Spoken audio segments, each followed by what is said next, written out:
So how's everyone doing who's not watching? Right, You right. know, we didn't push this. We We'd like to say a big fuck you to Facebook. fuck you Facebook. But thank you for supporting us. I think Facebook's caught on to the fact that we're talking about controversial things about 5D, New Earth, human empowerment. So I don't think they care about that. they, I think they care about us fucking with big pharma, us with big insurance. You know what I mean? The well, machine. all that stuff. What's that? There is no big pharma or big machine in 5D. Yeah. The Well, bitch is going to get played out.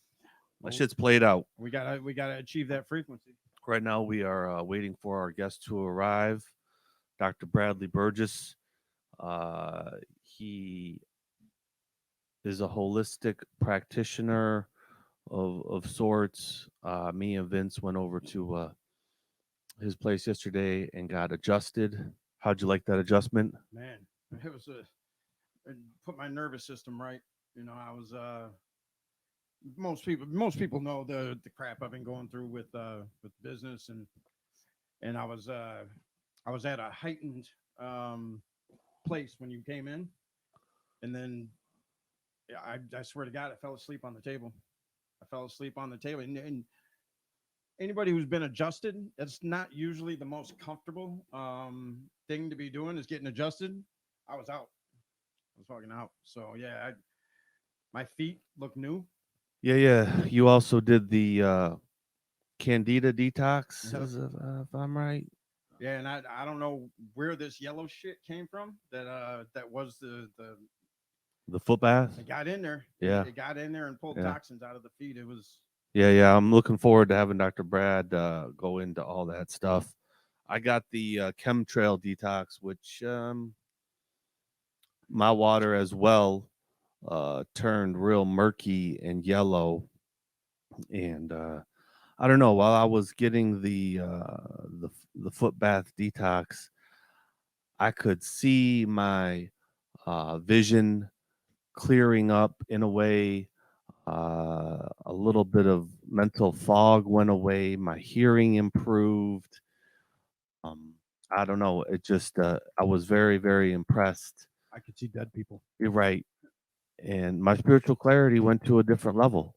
And I don't know. It's just interesting when you do a chemtrail detox. Now you know the chemicals that they're putting in the air is, as Dr. Brad said, was to stupefy you, dumb you down, make you stupid, make you not attentive or coherent to what's going on around you. Or do you think that's just the byproduct of greed? I tend to think it's more the byproduct of greed rather than this conspiracy, right? Like it's just something that happened and they don't care.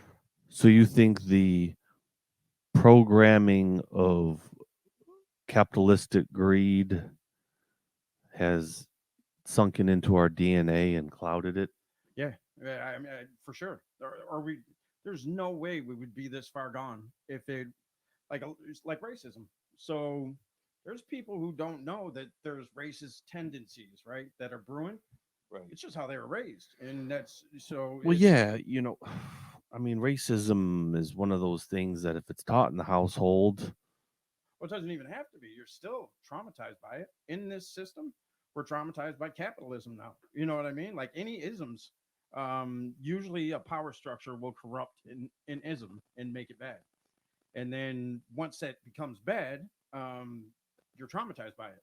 And then people who weren't susceptible to that way of life, they're traumatized by it. Because look at people in America now. When somebody says socialism, you know what I mean? Like they freak out.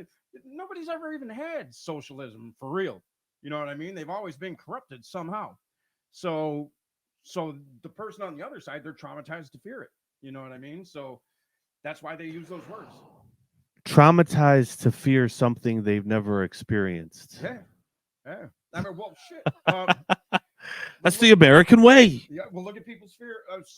I always use this analogy: the white woman, older white woman, walking down a Detroit city street, and a group of black teenagers crossing on the other side. She clutches her purse. She's not doing that intentionally, and she doesn't like that she does it. She's and they might take it as a slight against, but she's scared. She was programmed to be scared of people she don't understand. You know what Right, I mean? right. So yeah, that's nefarious. The way they've redlined and that shit's nefarious. But I don't know that they don't care about anything but money. Like that's the thing. All they care about is money. That's all they can see is more, more, more, more, more.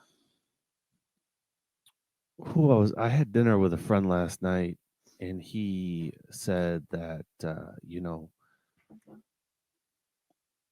they understand now, like the wealth of the world understands that it's a house of cards now, Yeah. Oh yeah. because they depleted all the money and all the resources from your lower and middle classes, that you know like everything's being held on toothpicks. Well, they've known this and they've just been sucking it dry. Right. Like that's what these bailouts are. That's all. That's what the EIDLs and all that shit. They know what's coming. So that's the inflation. Inflation. The way inflation is right now, it's fucking insane. It's not sustainable. They know it. So people are going to foreclose on homes. What are they going to do? They're going to take it back. You know what I mean? Like businesses, EIDLs. People are going to fuck their businesses up. They're going to take them. And then it becomes a police state. Check this shit out. I went and worked out after our adjustments and the detox yesterday, How you did that? and there's a real estate dude that he pops up at the gym, like he's an avid gym guy, and our paths cross once in a while, and we were talking, and he said that they are now discounting mortgage rates for people with bad credit and penalizing those. If he's like, dude, if you have a 750 credit rating, they they charge you more on the interest rate, and they discount the interest rate for the dude that's got a 650 credit rating. We gotta fucking get out of this system. We Isn't gotta. that fucked up? But it's par for the course. Those are the trends that you see, and it's all based on. It's like insurance companies. They don't care how long you've been with them. They don't care that you've never made a claim. Their numbers that quarter are this, and you're part of those numbers now. Yeah, I just thought it was crazy, and it's interesting because I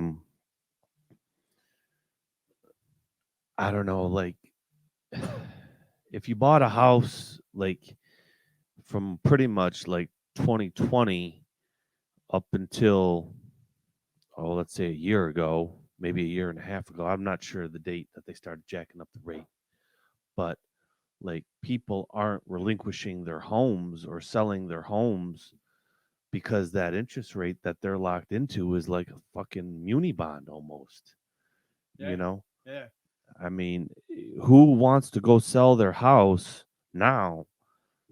And I mean, unless really, you know, unless the family size increased or something, or you got grandparents moving in and you're going to start taking care of family folks or stuff like that. But there's no inventory. There's just no inventory at all. My parents' house is worth triple what they bought it in Ferndale. That was one of those boom areas, and it's not. It's a little house, no driveway. They can't find somewhere to rent cheap enough. You know what I mean? It wouldn't make sense for them to sell this because they burned through their profit in like a year. So they're stuck. They got to stay there. It doesn't make sense for them to go anywhere else. And that's it's Hazel Park, America's a bit well Ferndale. Ferndale. Yeah. So right across. We actually went to Hazel Park School, so it was one block into Ferndale. Um, Still there. And then our other house in Hazel Park was right down the street. Yeah, So yeah. it turns into Woodruff on the other side of Troy. But yeah, Ferndale did well for itself. Hazel Real well. Park. Hazel Park's doing good. Dude, I saw there was an Airbnb that Amber saw in Hazel Park, and I have to. One of my friends have to be behind this. They call it a what is it, a Scandinavian spa or Swedish spa or something like that. It's all decked out. The house is nice, but then it's next to my fucking my old elementary school. I'm like, that ain't no fucking spa. Scandinavian. It was yeah, it is. Hey, I saw one in Canton. It was a vacation hotel. It's not a vacation hotel just because you're on the water. The water's polluted. Nobody's in there. I don't know of any lakes in Canton. No, it's A river. pond? River. Oh, what is that? What river is over The there? Armpit River. I don't know what it's called. Wyandotte River. No, River Rouge. Could be River Rouge. I know a river runs through it. Ha! See what I did? I see what you did. That's my boy did that movie with Brad Pitt. That was one of Brad Pitt's first movies, wasn't it? And Craig was out there burning bridges, man. He was part of that Rat Pack, Emilio, all those fuckers, and he was one of those guys that just he had an attitude, and nobody people didn't want to work with him. So was he the brother? He was the brother, yeah. So you've seen him in all kinds of shit, but you don't know his name. He's not a household name because he was difficult to work with. Luckily, Mickey Rourke became a name before he got real difficult. So he was a superstar before he got blackballed. Now he's a great actor still. Is your boy still acting? Yeah, he was just on a pretty famous TV show, One Tree Hill, was that something like that? Because we were gonna have him in cut print, and Randy Godwin came in and read for the part of the. He was so good that we didn't go with the name. But yeah, he's one of those guys. He's out there, he's making a couple million a year. Was back then, probably more now. You know him if you see him, but you don't really know his name. Right. You know what I mean? There's a lot of those out in LA that are making real good money, livable money above middle class, and they're just working people. A lot of most of the film industry is blue collar. Like it's almost all blue collar. It was really interesting. Did you hear that they were going to get the incentives back? Yeah, I did. Yep. I wonder when that takes place. I told my guy when I'm doing the Danny Trejo movie with, I was like, find out where it's held up because I have access. You know what I mean? Like before, I debated Nancy Cassie. She was the only dissenter. But I just moved back from LA, and Janet Lockwood at the Film Commission. She's like, you might want to stick around. I stuck around, and then I wound up debating, and I was at all the events, and then Snyder came in, and I couldn't be nice anymore, so I did that. I had to bail. But now I'm poised. Like now I can actually get out there and do some real damage for the incentives. Well, we got this brand new camera.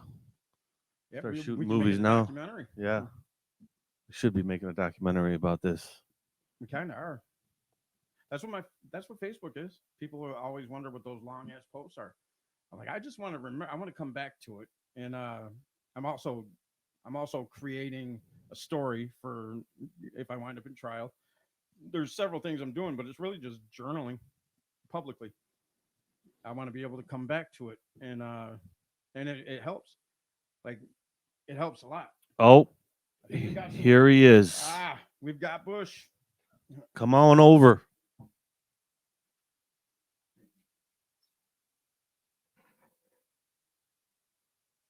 We are live, sir. So you're coming right into the fire. Don't call him Dr. Brad right now either. After.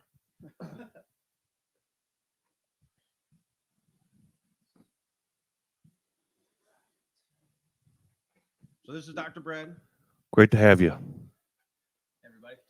Why don't you introduce yourself and tell us the journey of how you got to be a chiropractor,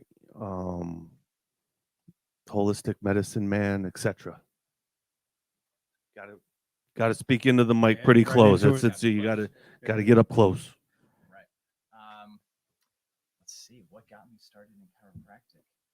I basically took a tour of the school. One of my friends was going to chiropractic school down there, and kind of didn't know what I wanted to do, but was really interested in all natural health, exercise, just optimizing the body, and walking around the campus.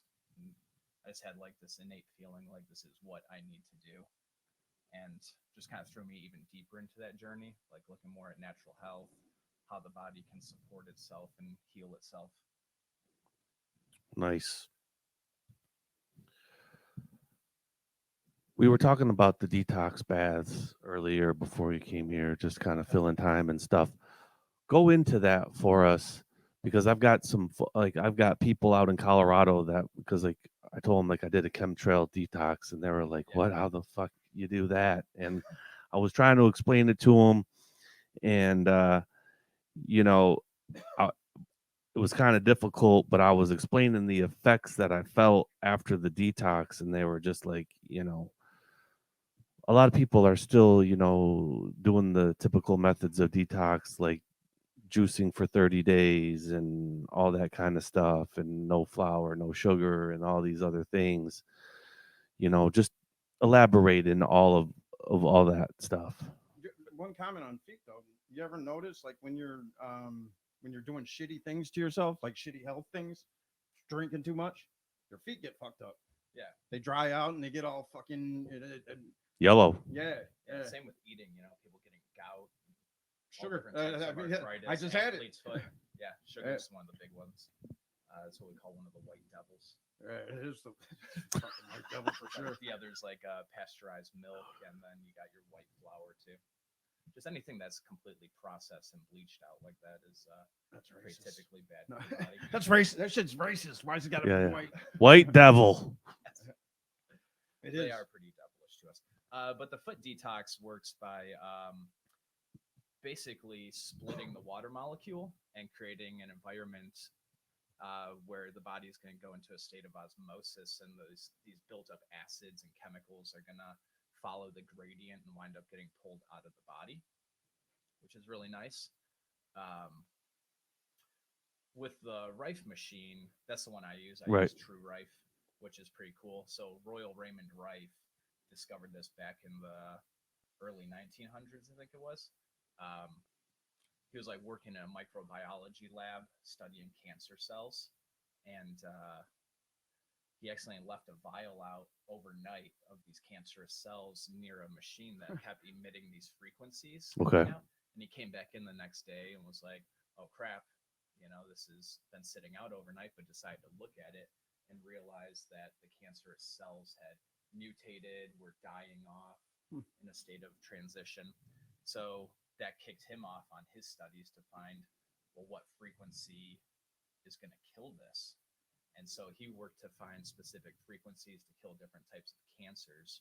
That was his original research, and people since then have taken it to all different types of stuff. Like the Rife machine probably has 1,000 different protocols to target direct.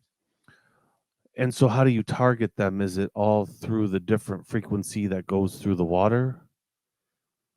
With the foot bath one, there's about 100 different frequencies. But yeah, you have like body system normalization. You got your regular detox.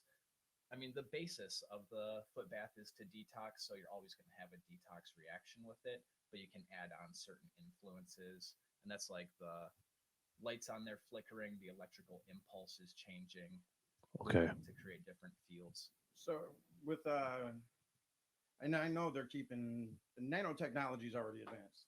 It's already advanced, and they have pocket MRIs. We're not going to see them. Maybe we'll see them eventually, but Yeah, but if you can imagine it, it's out how can there be sickness? Like I mean, they said what is it, 2030 lifespan should go to 130. Now we were supposed to reverse engineer the brain by 2029. We're not going to, so could be off. But still, like, how can you get sick if you can manipulate subatomic particles? That's I don't get Well, it. that's where it's coming in from too. I think is Yeah. it being generated. Mm-hmm. It's like we're just being bombarded from all sides, 360, whether it's food, the air we breathe, the water we drink, Cell, whatever. cell towers. Microwaves. I know a lot of people think that's kind of crazy to talk about, but have you ever heard of that book, The Invisible Rainbow? No. It's like by Arthur Furstenberg. But basically, they talk about how diabetes, heart disease, all these really prolific illnesses didn't exist before the world became electrified. It was like one of the last countries was like Bangladesh that wasn't electrified, and they found that there was no cases of diabetes there. And then That makes sense. after it got electrified, it went just the rates kept going higher and higher and higher. Wow. It makes sense because you're directly affecting our subatomic particles. Yeah, and just because we can't see it doesn't mean it's not there. It's like all those waves are outside of our vision range. We only see 10%. Physiologically, Yeah, we 10% only if we're see 10%. lucky. That was Yeah. crazy. Yeah. Yeah. You know the gorilla experiment? Can't Where see they it. just so they did this experiment where they had a bunch of doctors in, and they had these. It was athletes bouncing a ball. They said, "Okay, we need you guys to count how many times they bounce this ball." And so everybody gets to the end of the experiment, and they all give their numbers, and then the doctor says, "Well, what about the gorilla?" And they're like, "What? The gorilla? What about the gorilla?" They're like, "What are you talking about?" They were so busy counting the bounces that nobody saw this gorilla. It was a suited man in a gorilla suit walked into the middle of the thing, and nobody saw it. And so it's indicative of what we aim at is what we see. Yeah. You know what I mean? And with medical, nobody understands it to begin with. So when they start seeing these lab results and I don't even know what it's easy to dismiss as fictitious, but it's not. It's not. This is we're a sick country. Yeah. We're a very sick. Well, that's all part of the business. Let's Keep hope them we- sick. Keep them sick. That way, you have another business. You have Those are an the only economy countries that does this shit. inside. It's crazy. Let's just keep our people sick and not well. That way, they have to go to the doctor, and that's a business in itself. And then we have the chemicals. You got big pharma. It's all, I mean, let's just be real. It's just one big racket. It's just one large racket. Yeah, I think the gorilla experiment is like really talking about mainstream media too. It's like look over here, look at Yeah, all I this mean, stuff we're where you telling target, yeah, where you target the attention. It's like blinders on a Mhm. horse. It's like just look here, don't look. Or like that new movie, like Don't Look Up. I haven't It's seen like, that. Was that Jordan Peele? I'm not sure who did it, All right. but I know. Oh, it had, with Jonah. DiCaprio. Yeah. The astronaut thing. Yeah, that was good. What's it about? Astronauts. No, but it was like a wag the dog for this program. It was crazy. Like the way they were marketing things and it's really good. It's funny too. But yeah, the sad part is that's real. That's the shit they do. They really do that shit. COVID. Right. What the fuck? Yeah. What the fuck? You know what I mean? That was their biggest test experiment right there. How many people are going to go along with it? It's like it reached that crux of that tipping point. It didn't get to test it. It didn't get to 71% though, which is good because that's the number that they have to get to before they start putting mandates in. It's an accurate number. I don't know how, but that's where riot revolution occurs. Anything below 71%. So that's why they couldn't mandate. I don't even think they got close to that. They didn't. There was so much dissent. Like people are smarter. Yeah. Thinking Yeah. social media it's has made us spreading more for sure. aware. Yeah. So Definitely connects you, lets you see opposite viewpoints, but also lets you indoctrinate yourself if you want to. I don't know. Everyone. It is easy. I personally loved the lockdown. You got to do whatever the fuck you wanted to do. Hang out at Kroger. Yeah. Not even Kroger. I was like no one, like none of the kids were in school and no one was working and like your employer was still paying you. And so like, I was my employer. me and my boy just like worked out all the time. We had the kids. So we were training the kids over at Lamphere Hill, running them up and down the hill with like weighted vests. And like, it was like CrossFit every day. And just, I don't know, there was just like an added sense of community because we was all hanging out. I didn't really give a shit about the mask. If you want me to wear a mask, I'll wear a mask. But like, I didn't really see the mask as like, this is going to save my life, and yeah, I don't know. It just, How much research was out there saying that it doesn't save your life? They even stop it, like, oh no, you got to wear 2 masks now. Right, and right. 3, and then just basically put this Wear bubble 2 over masks your and face. tickle Fauci's balls. And then you'll I be mean, you know, really, I wore the mask for like the elderly folks who have bought into watching bullshit on. I mean, yeah, I mean, and like, you know what, I like if you know, if the old folks are more comfortable with me wearing a mask, you know what, I'll wear a mask for you. I don't want you to be uncomfortable and shit, you know. But at the end of the day, I really, you know, I didn't think that a mask was going to save my ass. I just say, don't complain when I fucking rob a bank. You know what I mean? Like when I rob a bank and I got a mask on, don't fucking bitch. Right, right. You know what I mean? Eye for an eye, in my opinion. But that's where I noticed it, because I had my opinions on the mask, and I was thinking, I'm like, it's stupid. But then I went to the bank. This is when they first shut it down. It's right before you left. They first shut the bank down, and now we got to wait outside. That was the first day, or maybe 2 days into it. And this old guy kept asking me, he's like, well, I don't think they're going to let you in without a mask. I said, oh, no, they will. Real cocky, because they will, and they do. And it was that early, and he's like, no, I don't think. So he sat and waited in his car till I left, and I realized it hit me. I'm like, he's fucking scared. Yeah. He didn't want you to go in. He was scared. And he was trying to be nice, and so that's when I thought, well, okay, so if everyone's wearing it, or that's what they're saying, and it's scaring the shit out of these people, it doesn't hurt me to wear it. So that's when I started saying, okay, I'll wear the fucking mask. I mean, I don't know. I'm not like. I go back and forth with like anti-vaxxers and vaxxers and stuff. You know, I see a lot of both sides, but I will say, you know, all those boosts and stuff, you know, yeah, I mean that I think that's what's killing people. You know, you know that they even said, you know, what's the guy's name for the Buffalo Bills? The cornerback that had the heart attack. He didn't die, but he had the heart attack out on the field. And like, they asked him specifically, do you think it was because you got boosted? And, you know, he just kind of was like, man, I can't get into that right now. And so you can tell that the powers that be already reached out to him to say, like, you better not say anything about the boost, or like you ain't going to get paid. And like, I have a close friend out in Colorado.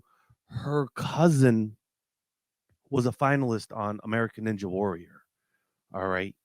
And he got boosted maybe like 2 months before he did the Boston Ironman. Now, this guy is probably in the best shape of like the 1% of the planet. Eat for it, lives, exercises, all of it. Boston Ironman, he just dropped dead. When they did the autopsy, every single organ seized at the same time.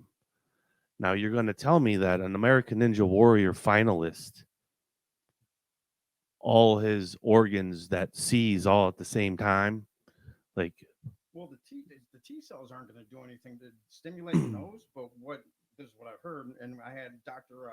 Terry Gordon on, and he was breaking it down. He said, well, we do know that we don't know what happens when we rush this out, right? So we can't say for sure. You got to test it. We do know that we don't know.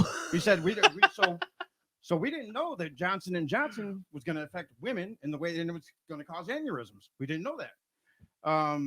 I asked him about this woman who it was Liberty Monks, Jamie, his friend's mother or something like that. Her lupus medicine stopped working all of a sudden. This is the shit you don't know, what's lying dormant in your body, and when you stimulate those T cells, what it releases. So that's what they didn't know. So 6 days after, she kills herself because it was so fucking painful going through that, and it had worked her entire life, but it stopped working because the T cells were stimulated, and it killed the effectiveness. So you don't know. So it's irresponsible as fuck to tell everybody, get your fucking vaccine. You know what I mean? That cash grab they did, that was fucked. It was all a cash grab. That was bullshit to do that to people. How many new billionaires were made during his Oh my God. It- 500 billion. Ah, you saw what Get- when Bernie put them on blast, they were funding Merck.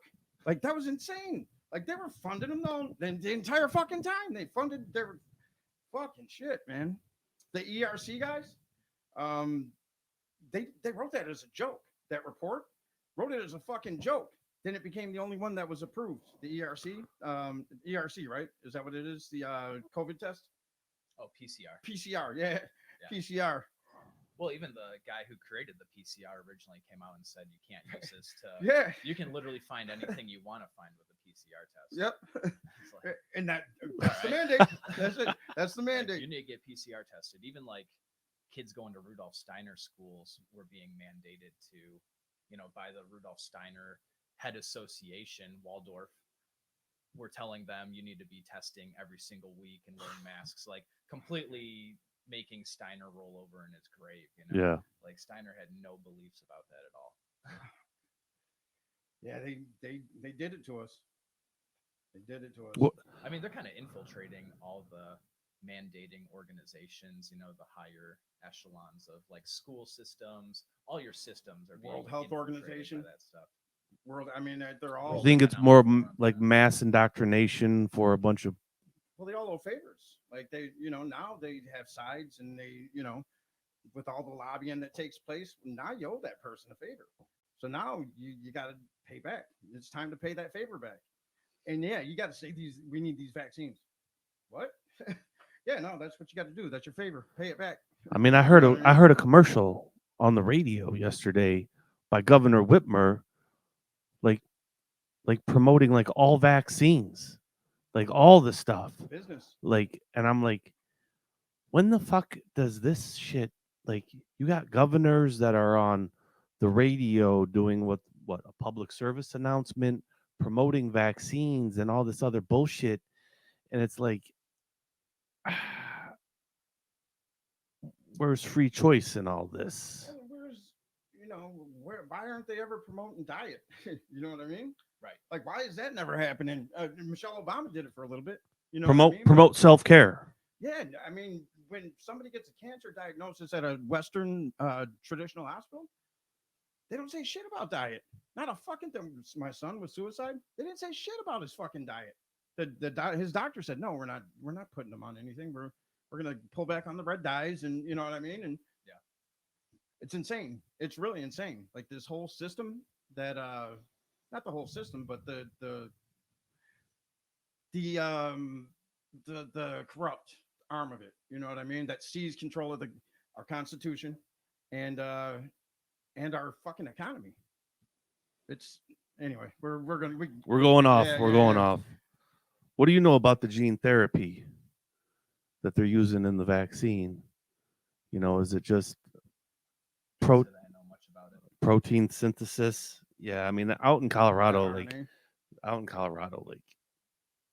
there are people who are like for vaccinations, but there's like everyone in what I would call our spiritual collective is like, fuck that, and like, there's all sorts of symptoms because you're talking about like a gene modifying vaccine. People were talking about shedding and all sorts of stuff. I heard you're magnetic. I know some people have been losing their hair. I know some people that got the vaccination developed like super, super bad skin rashes and stuff that don't go away. And People getting Bluetooth yeah. pickups. Are they really? Yeah. That was It sweet. was probably fake. I want to be fucking bionic. I'm gonna go vax. We're live. I'm vaxing the fuck out. I'll see you guys. You see me Florida robbery. Know that I got vaxxed. my T cells were stimulated. I got my spidey senses. Well, you got notes. Yeah, you do. I do. Yeah, Bring it's it. just, Bring it. Some different societal norm things. I mean, I think a lot of it, though, they updated the standard American diet guidelines, right? It's like trying to say like Cheerios were healthier than steak, and it was Really? just completely ass. Did they do it backwards. again? They did it again. From the food pyramid was all dairy, wheat. They funded Yeah. that shit. Yeah. So And it's they're the same always thing. changing it, yeah, just to promote people. like the big corporations and Yeah. the products they make. They're all hand in hand with each other. They're all What's part who of makes us. who makes Kellogg? Like what's Who makes Kellogg? yeah. Like Kellogg's up in Tony. Yeah, Battle Creek. Yeah, Battle Creek. That guy was something else too. Kellogg, like the whole reason he created Raisin Bran and stuff was to, it was like a belief to him that it would curb the urge to masturbate for people. Like he wanted to tone down people's sexual urges by feeding them grains all the time. No shit. Yeah. Oh fucking. So if I have frosted flakes, I won't be jerking off. Pretty much. That's a lie. You saving your seeds. Semen retention. Right. Stop them from sinning. They're sinning all the time. Isn't that I need crazy? to make these I frosted mean, people flakes. believe the shit, and it's really hard. Just because we don't, like flat Earth, it's fucking ridiculous. Look, I can go out, and stick a stick in the ground. Now there would have to be some major conspiracy to, but I've seen it with my own eyes. Like I've seen an eclipse. Like I've seen the curvature. Like it exists. But you can believe anything you want to believe, and what it all stems. I don't hate anybody for distrusting this fucking system. Right. You know what I mean? Like I distrust the fuck out of it too. It's just I choose to put my energies elsewhere. But like I don't want. What am I going to do if the Earth is flat? Nothing. You know what I mean? There's nothing I can do with that information. So Right. I'm just going to leave that shit alone and try to start a movement. Yeah, what's it going to change, really? I mean, there's people proving it both ways. It's like, oh, I can stick 2 sticks in the ground and prove that the Earth is curved, but you can also, in another sense, prove that it's flat that way, depending on what mathematics you use. It's the same with all research. Yep. It's like if you go in with a bias, you'll get your report. Yeah, that's like how the quantum works, right? Yep. You go in with a mindset of like, oh, I want to prove this, and you push the odds more in that favor. Like the probabilities. Now it's probabilistic in that direction because of the consciousness you just put on it. Yeah. It's like that's the hardest thing to do is have non-biased research. Because it's the fucking military funding all the shit. You know what I mean? It's the big corporations. They fund it all. They have all the money. So they get the reports. Fauci gets the reports. What other norms you got over there that you want to debunk? Don't forget to talk into the mic. See, a big one for me is birthing and dying in a hospital. Those are 2 very close familial relationships right there. Experiencing birth in a house, like if you're able to, giving it a go in the house first because that's the baby's home environment. It's not full of all these lights and it's not being prodded and right sanitary. Right. It's like, what in the world is completely sanitary like that? You don't have like the urge, like, oh, I need to give my kid vitamin K. Like, when in history did we ever need a vitamin K injection at birth? Like, that's only because of the standard American diet, having women not eating red meats, organ meats, making those societal norms. Because, if a woman is eating everything she needs throughout the labor, the kid will have ample amounts of vitamin K. Both your children were at home births, weren't they? Yeah, we had them in a pool in the living room. I caught the babies. My wife delivered them, of course. How was that experience? It was great. Yeah, it was a whirlwind. Our first one came out about an hour and a half after Amy's water broke, and then our second one, she was about 4.5 hours after. Yeah, all of them were great. The first one, we had 2 people there. We had a midwife and a doula. And our second one, we had the doula come back just because we knew, it was going to go easy. Yeah.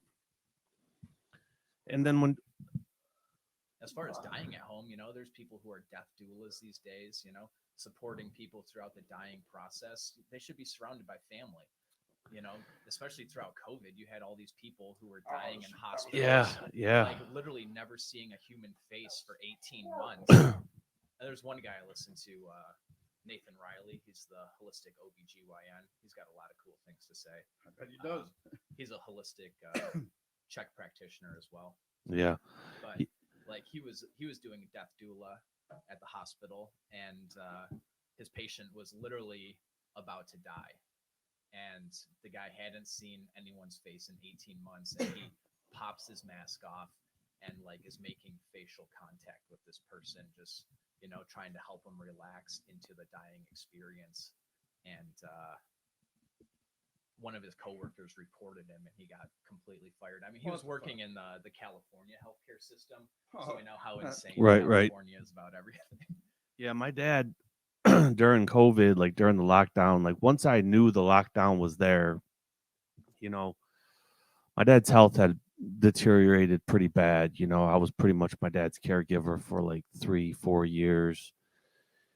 And like, I could kind of see the writing on the wall when you started.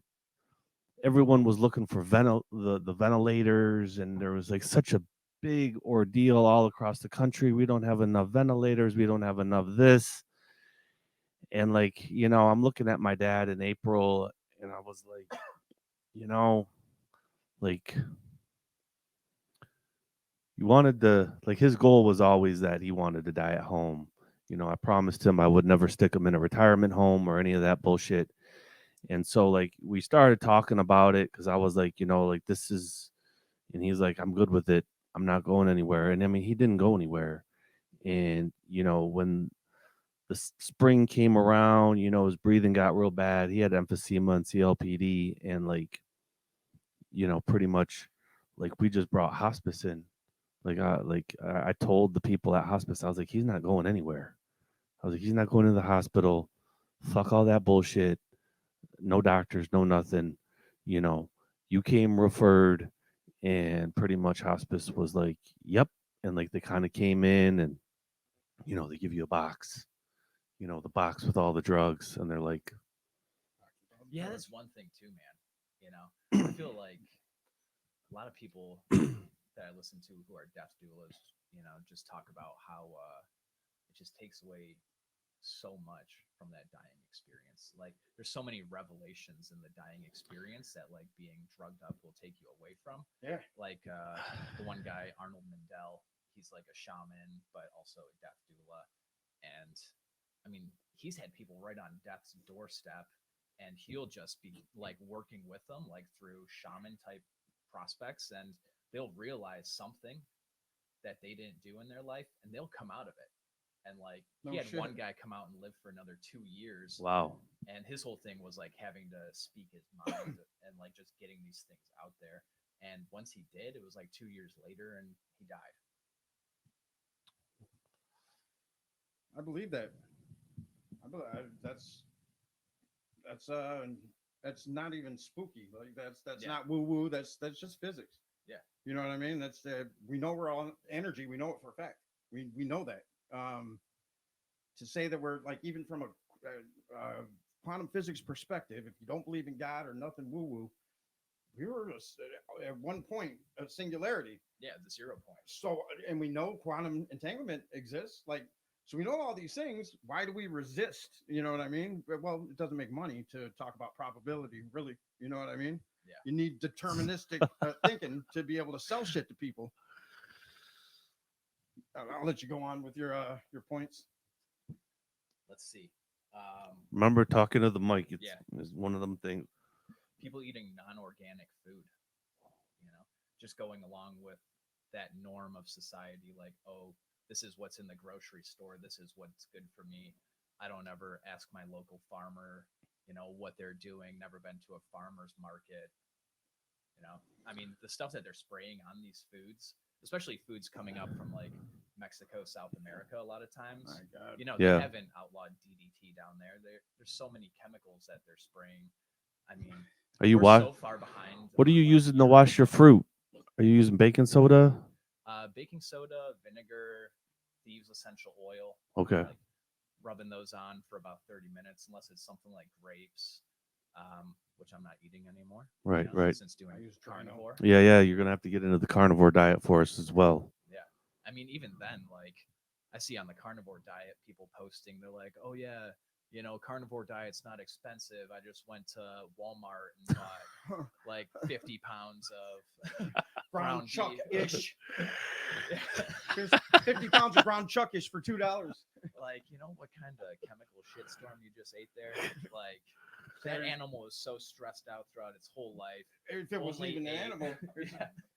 only ate one specific thing that the farmer put in front of him was pumped full of antibiotics and hormones. And Yeah. it's like you're eating that stuff. I mean, we're drinking it too, though. Like if you're drinking tap water, you're drinking it too.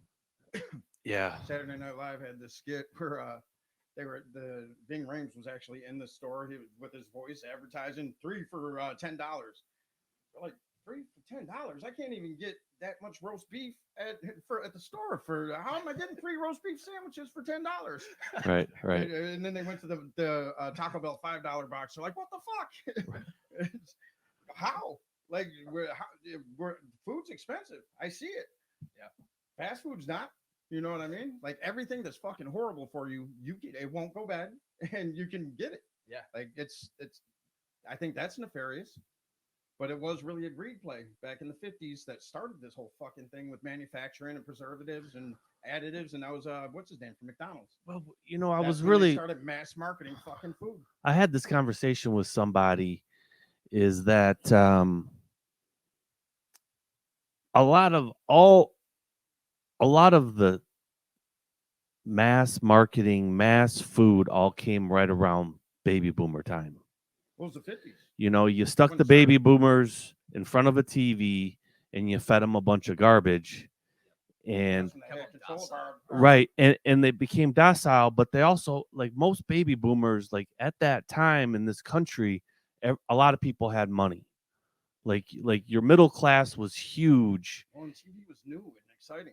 and they You know what I didn't, mean? and they That was really part of the first turning, also. right, and they didn't go without. Like, Yeah. tell a baby boomer no now. Like, they flip the fuck out. If you tell a baby boomer no, you can't do that, or Be no, you Karen, can't no, have be that, Karen. dude, I'm telling you, they do not like that response. They're you're used to and programmed to being able to either buy or get whatever they want whenever they want. Yeah. They were And if born not, there's a during problem. Yeah, they were born during an economic high. Right. You know, like we talked about the fourth turning before, right? Yeah. You know, that's the first turning point. Is like that was the end of World War II. You know, we came out victorious. Right, in right. some sense, sure. But they were all living high. Like, you know, you could work at a gas station, work at the grocery store, and be able to buy a house and feed your family Well, free as a, you know, They're Right. doing that in stay-at-home wife. I doing mean, that in Brazil right now. They're installing a middle class. They're doing our new deal down in Brazil. That's why I bought into those condos down there. But they're doing it. They're modeling it. They got their own centralized economy, so it's on an opposite end of the spectrum. So everybody's down. Warren Buffett. That's where they all are right now. They're down in Brazil trying to capitalize on this new deal where they're going to install a middle class and capitalize. yeah, I mean that's and we see that it doesn't work.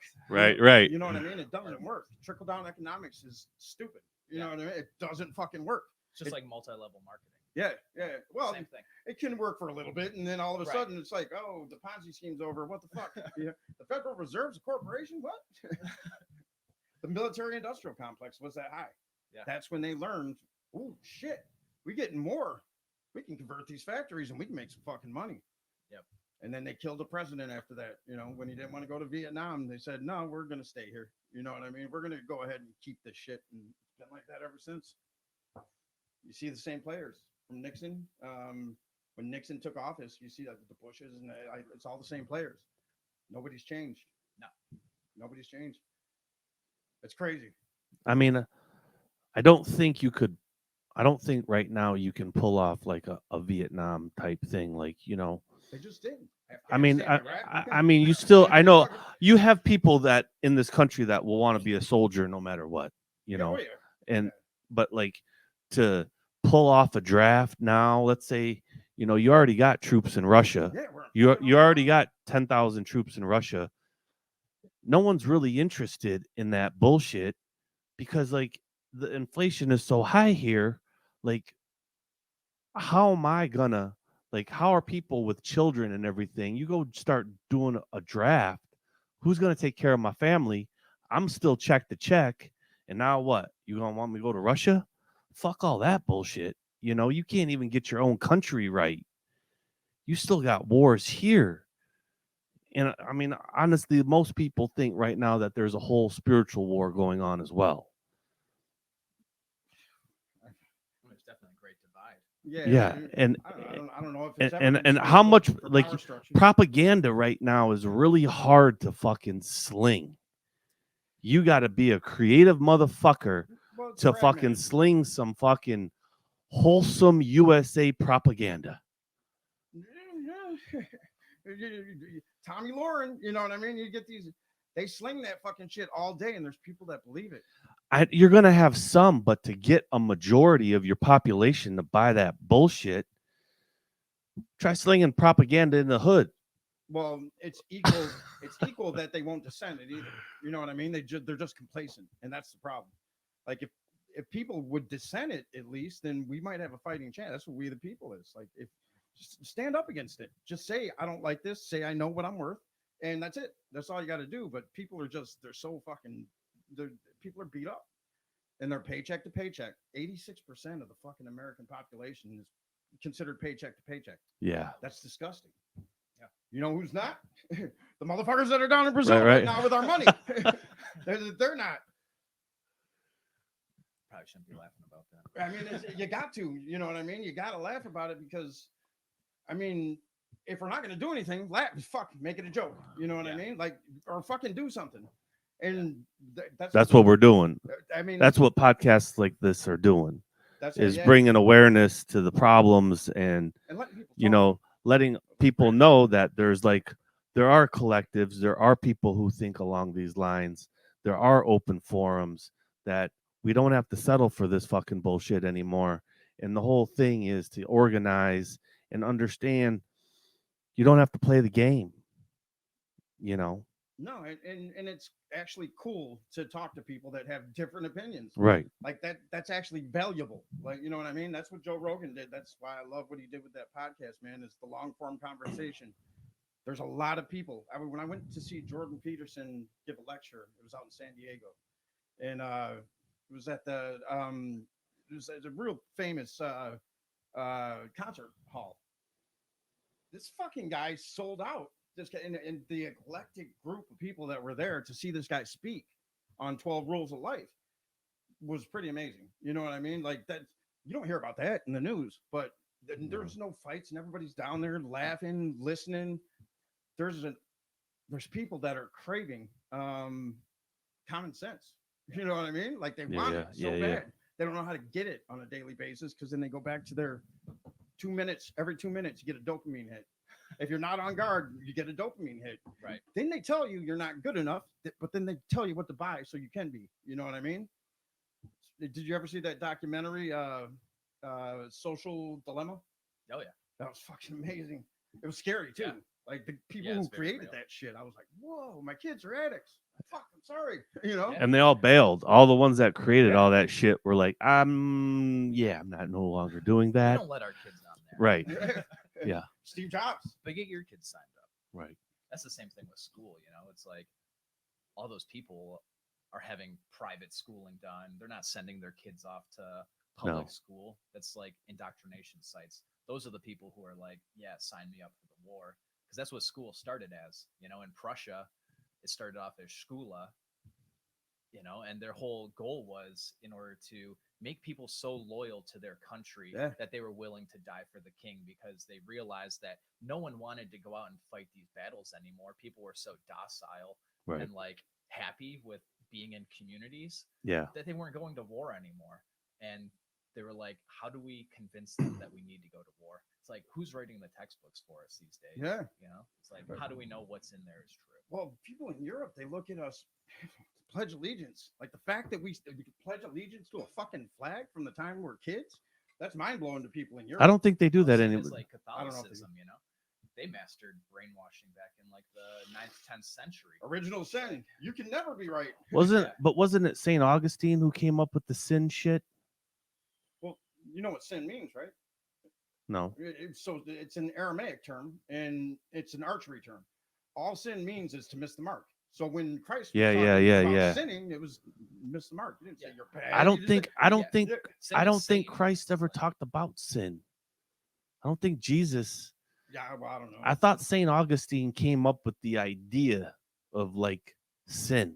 Well, I know it's an archery term in Aramaic, and I know Jesus spoke Aramaic, so right. he may have said it. in a very in passing, very innocently. Because like if you go to that, if you go to like a Course of Miracles, like they don't like that shit does not fly at all. Like they don't even refer to sin as sin, Because and it's not. because like they just look at it as more like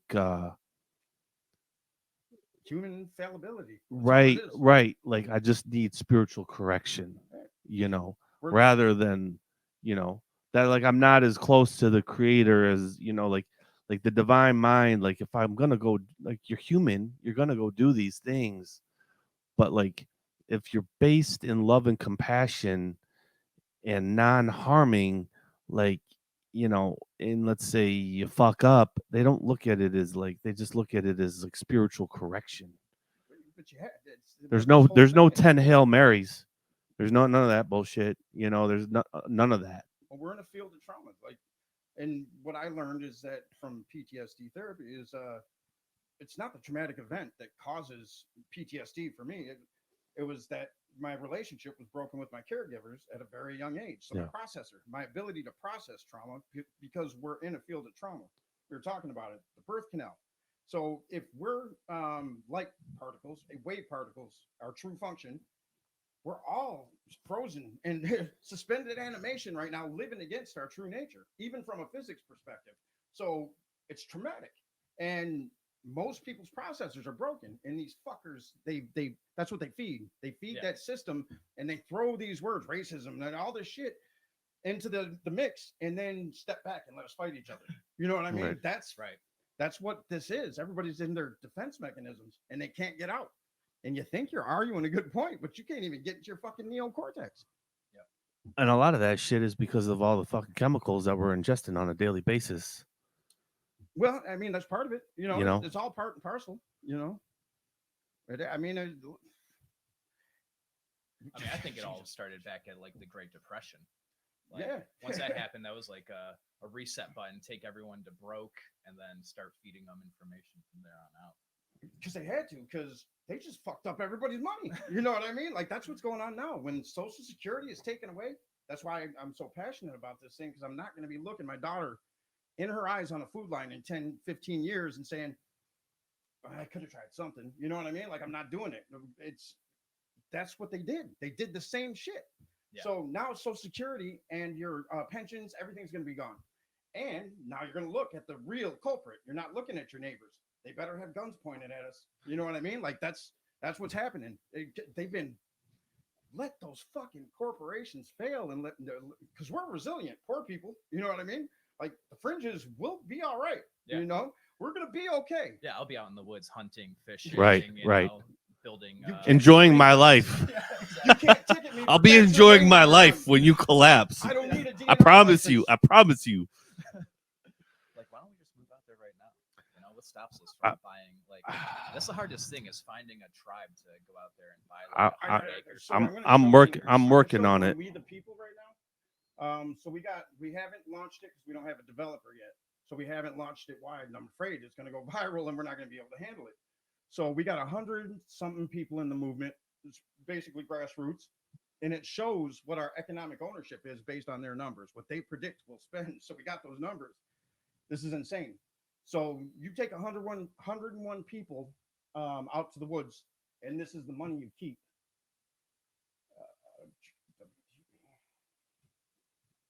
I mean, I know that's definitely Yeah, I mean, I'm looking. This right here is the fucking, How many acres you need?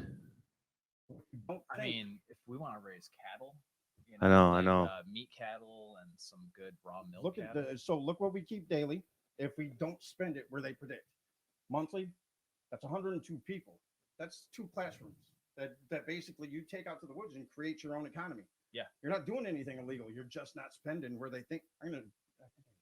We're just passing money back and forth between each other. I mean, it's coming into our, so we're not doing the mortgages with the traditional places.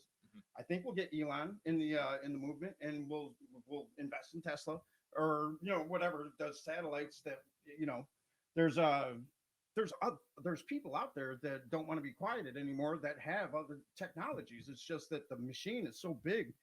If we just stop spending where they say, you would bankrupt the economy. So when we get to 33 million, that's the goal, 33 million, which is roughly 10% of the population. We own $104 billion of this economy monthly. That's monthly. That's what we own. 3 months of that invested in other places, you bankrupt the entire nefarious part of the system.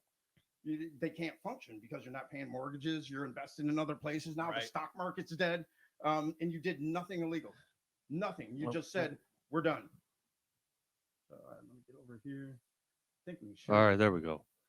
Present. Yeah.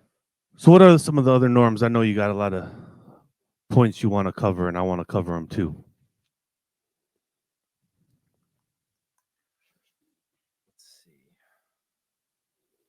I mean, I definitely think monocropping is a big one. You know, definitely one of the biggest risks in society right now is common farming practices. Right. You know, everyone thinks it's global warming, but like the Earth is going to survive. What did you say? What did you say when we was over at the Kyle Smith concert? There's only. I thought you. I thought you said there was. topsoil? Yeah, I thought you said there was only 6 months of topsoil left, No, and it then was, maybe like yeah. 2 years. Rogan was talking about that. Yeah. Yeah, that was one of the biggest ones. Is that It was Sad Guru? There was I don't know. That guy's pretty interesting though. That was too. a great- Sadhguru. I mean, yeah. he's got some. he was talking about it. He said our Earth is sick. Yeah. Sick, and that was a really interesting episode. Yeah, I mean, we're stripping nutrients from the ground and then we're sequestering it in plastic bags, throwing it in landfills, and we're also taking human bodies, putting them in coffins, and sequestering them in the ground. Like, we're not feeding the earth back the nutrients we No. took from it. No, You know, my goal, I want to be buried straight into the ground, like literally, just 6 nothing, feet no under, casket. nothing. Yeah, bare skin, right on the soil. I want to be made into condoms. Right. Can you? I don't know. I mean, maybe your bones. You know? The skin. The Jealous. skin I keep feels I like keep the her- real I thing. keeps her punch. Your intestines would work too. I know they use goat intestine, right? Do that? So, Hey, that was like Isn't one that of the first lamb skin? condoms. Yeah, I'm specifically donating that on my it's license. intestines. Intestines go to condoms. Yes. But yeah, the monocropping's huge, man. It's like you got farmers out there, Iowa, Oklahoma, you know, all of them out there. They're just basically monocropping one thing, just taking all these nutrients from the ground, and then the other 2/3 of the year they're leaving the soil bare. So I there's know. no microbes in the soil. And you have Monsanto fucking a lot of that shit up too. Oh, yeah. And you know, it's funny, like when the cropping, even if you're doing like crop rotation, even if you're putting in like tree lines and everything to cut down wind and soil erosion and stuff, it's really not doing anything. And you know, Steiner said back in like he did a lecture in like 1912, he was already bitching about the nutrients being stripped from the soil and the dirt. And like if that's 1912, just think about how much more stripped it's been now. Yeah, they say you have to eat like 50 heads of lettuce to get the equivalent nutrition of one head of lettuce, Right. like 100 years ago. It's like the same as chocolate. Like chocolate used to have magnesium in it, all these minerals, but Roast beef used to have beef in it at Arby's. It used to. what's it now? I don't know. It's Meat liquid. glue? I know it's liquid. It's liquefied fucking. But yeah, that's not even feasible. 10. What is it? 2 pound roast beef. That's not possible. Yeah. You can't buy. It's not possible. So it's liquefied roast of beef descent or some shit. I don't fucking know. I mean, they're probably getting a lot of cheap meat too, because so many people are wanting to get, you know, meat that's actually good for them, like pasture raised stuff, grass fed. You know, that's the biggest benefit right there. And get that shit. that works Ain't with that badass? Yeah. regenerative agriculture. So you can, are you doing the podcast and that at the same Yeah, time? so people can Right see on. we're sharing the screen with them. Gotcha. And it's got us live up here.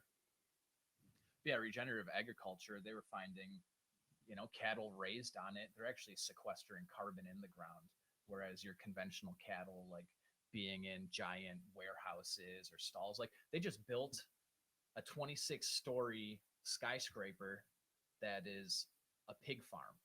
What the fuck? Yeah, Yeah. they're fucking raising pigs on a 26-story, like it's all concrete in You there. see what it and did they to New think York? that's- You know what I mean? Yeah. It fucked them up. Like stacking people on top of people now, pigs on top of pigs. Well, I Yeah. guess they've been doing that. And That's where they're getting all the carbon from. If they're actually, worried about it, they wouldn't be doing this stuff. They would be getting pigs out in the field where they're supposed to be, because they found that every pound of meat that's raised in a regenerative Mhm. agriculture way is sequestering 3.5 pounds of carbon into the soil through their excrement. yeah. 'Cause Whereas, you have like your Beyond Meat Impossible Burger. Right. Those are releasing 3.5 pounds of carbon into the air. And Are then they you really? have so you have to eat a regenerative burger in order to cancel out your synthetic burger. I'll What fucking you do wanna that. call that. I'll So do it. you know how we were talking, like, Steiner's biodynamic farming and stuff, and um Korean farming as well. That's yeah, awesome. yeah. On when it comes to the Steiner stuff, do you think if you put most carcasses, like, let's say deer carcass, let's say you kill a deer, during hunting season and everything, um, and you start planting like the carcass in the ground, you think even that will help regenerate the soil? Like all animal remains go into the ground once you're done with it, not just the cattle I itself. mean, ideally, I wouldn't have any animal remains. Right. I But mean, I regenerate the soil. right. Stop right fucking now. Right. Stop going to McDonald's. Stop doing anywhere where they mass market meats. Stop. Just fucking Yeah. stop. You don't need it. You know what I mean? Like, Yeah. That's what this is. Because hopefully, while we're building this community, that's what we're doing. We're teaching people how to barter and trade. Go to your mom and pop and tell them, start stacking up in case because all we want to do is get to 33 million. Then we want to tell the government we want a cap on campaign spend. Period. You're capping. I don't care what you raise, but you can only spend 50 million on a run, presidential run, and it's equal airtime for the top 5 candidates beyond that. Blockchain voting. That's our big demand, is that we're going to level the playing field so the people can actually vote and it matters. We're taking profit out of politics. So if they don't want to do that, then we're going to stop buying. We're done. We're gonna keep it in our communities. It's easier said than done. You know what I mean? But I think people they've suffered enough now to where we might get some compliance. You know what I mean? Because what's next? Yeah. And we got to let you talk about what you do though, because I think a lot of it comes in with like school reform and healthcare reform too. It's like, so many of these schools are trying to make kids, up until age 8, be academic superstars. Yeah. Like, when are kids, going to be kids? That's what they're supposed to be doing. Like Steiner laid it out, the original plan up until they lose their adult teeth is let kids be kids, learning through art, theater, dancing, movement, play. Until roughly, they'd say 8 and 8 is great. Yeah. So they don't even have forethought. Like I felt so bad that I was disciplining my son. Like he actually was contemplating pissing the bed. He wasn't. That was it. Right. He doesn't even It's know. like, oh, I pissed the bed out. Yeah. I was like, is that a behavioral thing? And I think back now, I'm like, what the fuck was I talking about? Is that a behavioral thing? But that's what we're indoctrinated with too, is that we blame. You know what I mean? We blame and we play victim and we expect everyone else to be perfect too. I mean, especially our kids. Yeah, because we're not, so they better be. You know what I mean? Like, it's like, I'm raising you perfect. Now you listen to me. My son during the pandemic tried to kill himself, or he threatened suicide. That was his cry for help. Went to the psych ward, and I didn't like that. You know what I mean? But I knew better than to say, but I've done so much for you. You know what I mean? You don't live like I used to live. You know what I mean? Like that's where the parent trap is they don't live. They don't even live in remotely the same world that we live in. Right. You know what I, like that social media shit. My God, I can't even imagine what that. To not know that you're being attacked every 2 minutes. Every 2 fucking minutes, you're being attacked. Yeah. I'd see my daughter when I would take the tablet away. She would get depressed, literally depressed, and they flip out. She would. They flip out. She's she's a good kid, and she doesn't do that spaz and shit. But she would cry. Like I would see her, and she'd be trying not to cry. I'm like, what the fuck? Yeah. I mean, it's like I'll let my daughter watch one episode of Paw Patrol or like Baby Einsteins, because there's some pretty good lessons. I like. But you go turn it off, man, and she's like, no, like really scream crying, running around, like one more episode. I'm like, no, girl, it's like we're gonna limit this. Yeah. Let's go read a book. let's go do some arts and crafts time. Let's go outside and play. I You know, got go play with some bugs, look at worms, you know. Like that's a big thing too, is like bug revival. Like, Yeah. I mean, how what's Yeah. it, 80-90% of our bug population has died off. Yep. That was one of the most brilliant things our parents did. They Get out didn't of the mean to house. be go outside. Yeah. For what? Just go outside. Just get the fuck out. I know, but like the world was less predatory, I think, then too. Yeah, there's a lot less crazy people. You know, Maybe. Like- not There's a where lot I of live. big I time mean, there was serial killers, too, right? some big time serial killers, but like, We had white you vans all know, over the place in Detroit. like I mean, go fucking play and get the fuck out of the house. That was Yeah. like, and then you were gone all day. You were gone all day. Our house has a water fountain attached to the outside. Like whoever owned the house before Yeah, us, perfect had idea. a water spigot, because I guarantee you those parents were locking the doors, Yeah, kicking their kids out. yeah. Like, No, you got water. come up, back you're at good. dinner time. Dinner's at 6. I don't want to see you to then. You know, Grab the stovetop. No. I don't want to see you unless you got a broken bone or you're bleeding from your right? ears. Exactly. Like, go out, have some adventures. You know what I mean? Like, quit watching people play video games. What the fuck are you doing? Yeah, But You know sitting there watching people play video games. There's grown men doing it. Like I know. at my dad's work, you know, he's an engineer, and like they also do robotics there. But like they have a giant TV up on the wall, like 2 times the size of yours, and it's just got like Twitch or Discord going at all times. Like Yeah. they're watching these people play like Modern Warfare and all these shooting games like all the time. I'm like, what are you guys doing? I'm like, first off, you're just surrounded by technology all the time. Like that's just rampant. We're energy we're fields. cyborgs. Yeah. That's what we. I mean, Pretty we are. much. We're cyborgs now, and our data rate's real slow, so it's winning. I mean, You know what I mean? We can't communicate as fast as.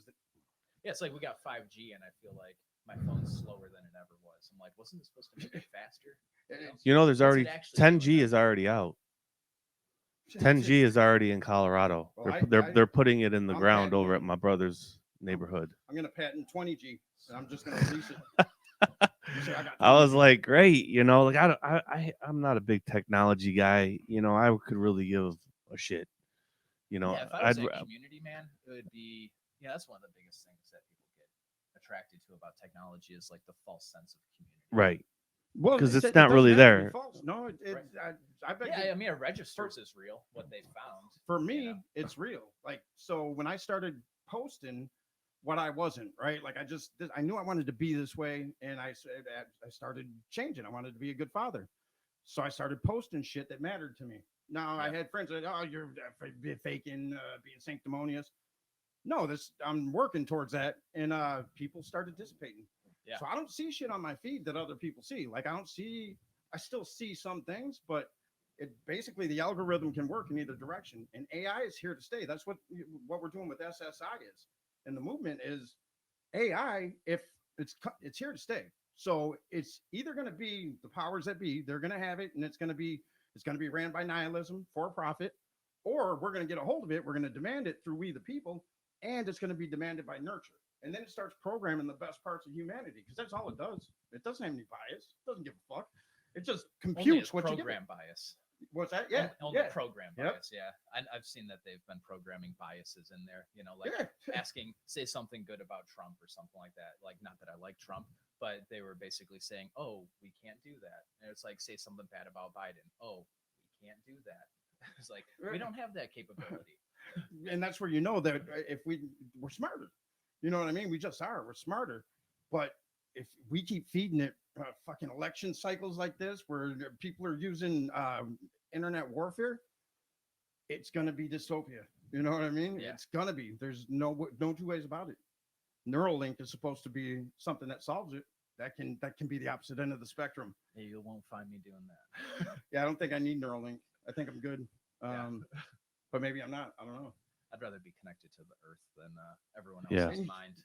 Well, and isn't that the funny thing from a spirituality perspective?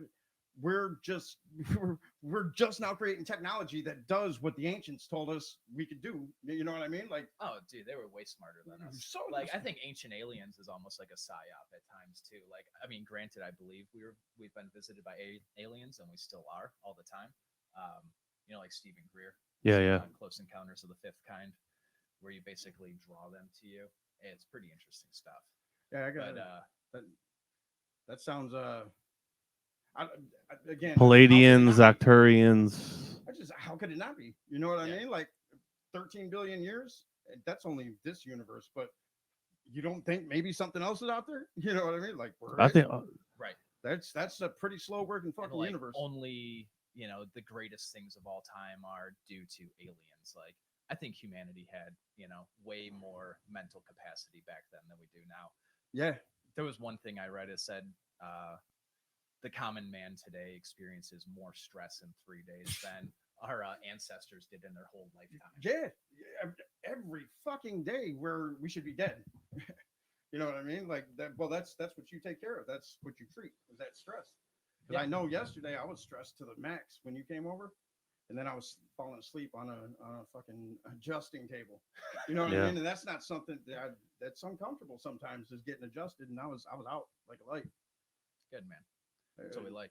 I mean, that's part of my thing too. Is my whole protocol is ask the body. Like that's my biggest belief is we can ask the body, ask the subconscious mind, ask our spirit guides, ask the higher powers, what does my body need right now? And you can do it for all different types of things. Like if you're taking supplements, you can, once you learn to have that conversation with yourself and find your way to challenge your body and get a yes, no answer from it and be able to word your questions in a way that's going to become yes, no, you can get a specific answer for everything you want to do. Like that's what I'll do with taking supplements. If I'm going to be taking them, is like I'll muscle test. Does my body want this one right now? Does it want this one? If it's a yes, I'm like, do I want 1 pill, 2 pill, 1 drop, 10 drops? Yeah, that's That's your when body you're smart. you're having a good conversation with your body. But my job also allows me to have conversations with other people's body to treat physical issues, emotional issues, spiritual things, past life issues. It's pretty awesome stuff. Nutritional challenges, like we can ask the body literally anything when it comes to that, and we'll work towards fixing it. It's so smart. It's connected to everything. Yeah, it's been it's the biggest receiver out there. there. Yeah, it's. I gotta introduce you to Dominic because this device he has does that. It's and he's got big insurance pitted against big pharma right now. If they There's some interesting tools like that too, like you were talking about. Like there's one called the Zyto. Like they'll use it for all different types of things. Basically, you put your hand on it, and in the course of 5 minutes, it's asked you like 50,000 questions. Yeah, and it's just picking up your electrical signature throughout it, man. It's getting instant, like yes, no, yes, and you no. can't lie to it. Right. You know what I mean? It's gonna tell the truth. That's what it is. You know what I mean? Now here's how you can fix it, or not. You know, diabetes. He can tell you almost to the day when you'll contract it if you're a candidate. He can tell you what you got to do to offset it. You have score. It's 1 to 100. You got to eat all meat. Yeah. Well, you got Go into the carnivore diet. Go into the carnivore diet for us. We didn't cover it as much as I can see the carnivore diet as kind of a return to ancestry. Like so many people take it as just a diet. I see it more as like a return to a lifestyle of our ancestors, because depending on who you're following, like I like to follow Paul Saladino in a lot of his carnivore teachings. And he really promotes like a full spectrum aspect to it, like get out in nature, like experience the sun. We need to get the sun on our skin. Like that's an aspect of carnivore. Get out in nature, be barefoot, sit down in the woods and experience nature, listen to nature, observe it, go on a hunt, like a sacred hunt, like have reverence for that animal, like it's giving its life to you in order to incorporate into your consciousness. And that's a good way to look at it too, is like, yeah, we're eating this meat, but we're giving this animal an opportunity to experience humanity, like our consciousness, and allow it to evolve and change us. That's one of the biggest things coming out right now is they're talking about how food, like just our diet that we eat determines our epigenetics, like our genes that are being expressed. And that food we're eating is traumatized. We're eating trauma. Yeah, that's a lot of it for sure. A ton of fucking trauma. Yeah. Well, not me anymore, Right. I go through that company, Wild Pastures. started by Autumn Smith. She runs Paleo Valley, but basically her goal was to have the best meat out there at a reasonable price. Like she started Paleo Valley a long time ago and had a good client basis, and reached out to all these farmers who practice regenerative agriculture, raise their animals grass fed, pasture raised, and was like, hey, are you interested in me being able to ship your meat around the country at a discounted price, because like I have this basis of people, and man, there's so many people signed up for it now. It's like no way it's not starting a cultural revolution to push that. I can post up on my Facebook page as well, Okay. if you guys want to get on it, a code or a link to get 20% off for life, free shipping for life, and $20 off your first Yeah. first order. Tell them all your information and stuff while we're at it too. So Facebook is Quantum Chiropractic and Massage, and then our website is drbradandamy.com. Nice. That's most of my contact information. I try and keep it very minimal. Like most all my people are hearing about me through word of mouth or just through like a Google search. Yeah, I mean, I remember meeting you over at Motor City Float, and then what was it? It was like a open house or something at the old place by Amy's by your work. massage. Yeah. Michigan massage. Yeah. Oh. Yeah. And I remember, man, you grabbing the mace. You're like, hey, I got this mace. And I remember you swinging it around like over your head and stuff. And I was like, and I was lifting pretty heavy at the time. And I was like, man, I was like, give me that thing. And I felt it. And I was like, this man does a lot of fucking core. This man does a lot of core, because you were just like wheeling it around. And I was just like, damn, dude. But yeah, I just, I've known you for a while, and, our conscious, like I'm always looking to like the sense of community, and learning and increasing my consciousness and having conversations and helping me understand, like I've never heard of the carnivore diet until you brought it to my attention, and my first thing was like, fuck, man, like how harsh is that on the digestive tract? Because if you go and eat meat from Man. Kroger or whatever, if I'm smashing steaks every day and chicken every day, I promise you I'll be constipated like a motherfucker. But Right.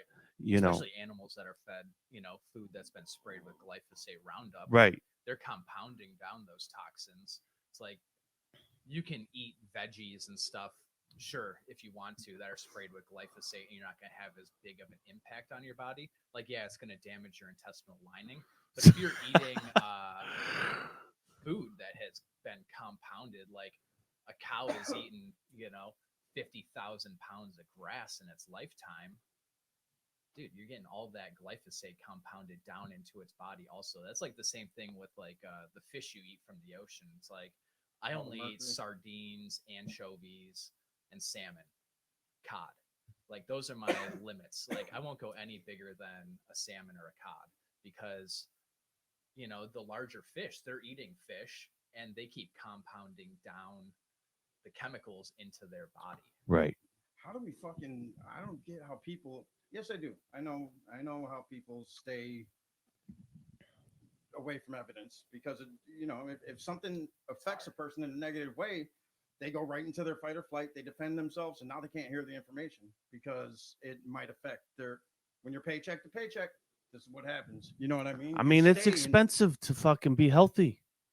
Yeah, isn't it You fucking know? crazy? Like the shit that's natural to grow, they charge for 'em. Yeah. It's like, oh, it's organic. We did less to it, so we're gonna charge you more. And now that's a big fucking label. They sell the fuck out of the label. You know what I mean? Truth in labeling, my fucking. Well, they ass. say the most organic at the grocery store ain't even organic. I know. Yeah, there's still like organic approved pesticides. It's Right, like there's right, 26 of them right. or so. And now you got that whole Bill Gates thing coming out. It's called like Appeal. It's like some weird plastic coating. Like instead of wrapping fruits individually or something, they're spraying them with this fuck? chemical, and the guy's chemical a fucking itself is robot. causing stuff. It's like, and you wonder, like, what's our military doing? Like, they took an oath to fight terrorism, Those MREs? domestic Yeah. and foreign, you know, like where they stepped up during COVID and stuff. Like, you know, they're Stepped up to fight domestic terrorism, you Oh, know, like, shit. I mean, I definitely see like attacking the food supply. yeah. Like yeah. so many examples of terrorism in our country You to fucking- fearmonger people into Right now, bring- I thought we couldn't have monopolies or duopolies. Like I thought there was right now 72%, 76%. You know the grocery gold- you- chain you- is owned by You know the Kroger golden and, rule. Aldi, and they just bought Aldi. I'm pretty sure. Yeah, Amazon too, you know, owning Whole Foods. And it like sucks because I paycheck like there. Amazon. You know what I mean? Like Yeah, Amazon. they're convenient as fuck, but you got to pay your people better. You know what I mean? Like you Yeah. got to share some of that wealth back with the community at large. You can't just hoard it all. Yeah. That's the problem. You know, like I think Bezos listens. If we're successful, everybody listens because now your money can't buy policy. Well, you Now do you have to go appease the people. You know what I mean? That's how it should be. the golden rule. He who has the gold makes the rules. And that's well, fuck. They don't even have gold anymore. It's fucking fictitious money. Well, it will Oh, they be. got gold. Yeah, they got. They It will they be. do. It will be gold. I We see- I don't mean- have gold. I see No, yeah, we the don't big have gold. corporations are leaving all the monopoly money here and saying, "Play with that, little people." Yeah. You know, and they're out. They're out. That's why at work I do a lot of bartering too. It's like if there's something I want, you know, I'll barter with someone because that to me that's like a vote in itself. Like saying, hey, I'm not gonna go out and buy this product. I'm gonna It feels good trade too. for it. Yeah. Yeah. With your neighbor, you're negotiating. You get to set Yeah. the terms of the deal. That's what self-sovereign identity is. The technology that we have for this movement, self-sovereign identity. They're trying to take it right now, and it's going to be the identifier of the future. But if they get a hold of it, it's going to be just like every other fucking thing else. It's going to be corrupt and profit-driven, and we can't have it. We need practices like yours. Are you familiar? at hospitals, Are you like- familiar with self-sovereign identity? You were telling me a little bit about it. Yeah. Well, so the SSI is pretty much what we're trying to do here is you have your own IP address. All right. And you know right now that anytime you go online to Amazon, anytime you order anything, pretty much click our terms and conditions, all your data, all your spending habits, everything goes into a data storage bank, and then it gets brokered all around pretty much the world. It's a big And community of the world. everyone's getting Yeah, paid. right. Everyone's getting paid except you. Yeah. Everyone's getting paid except you. The person they're mining. So what happens is that you get your own IP address. All right.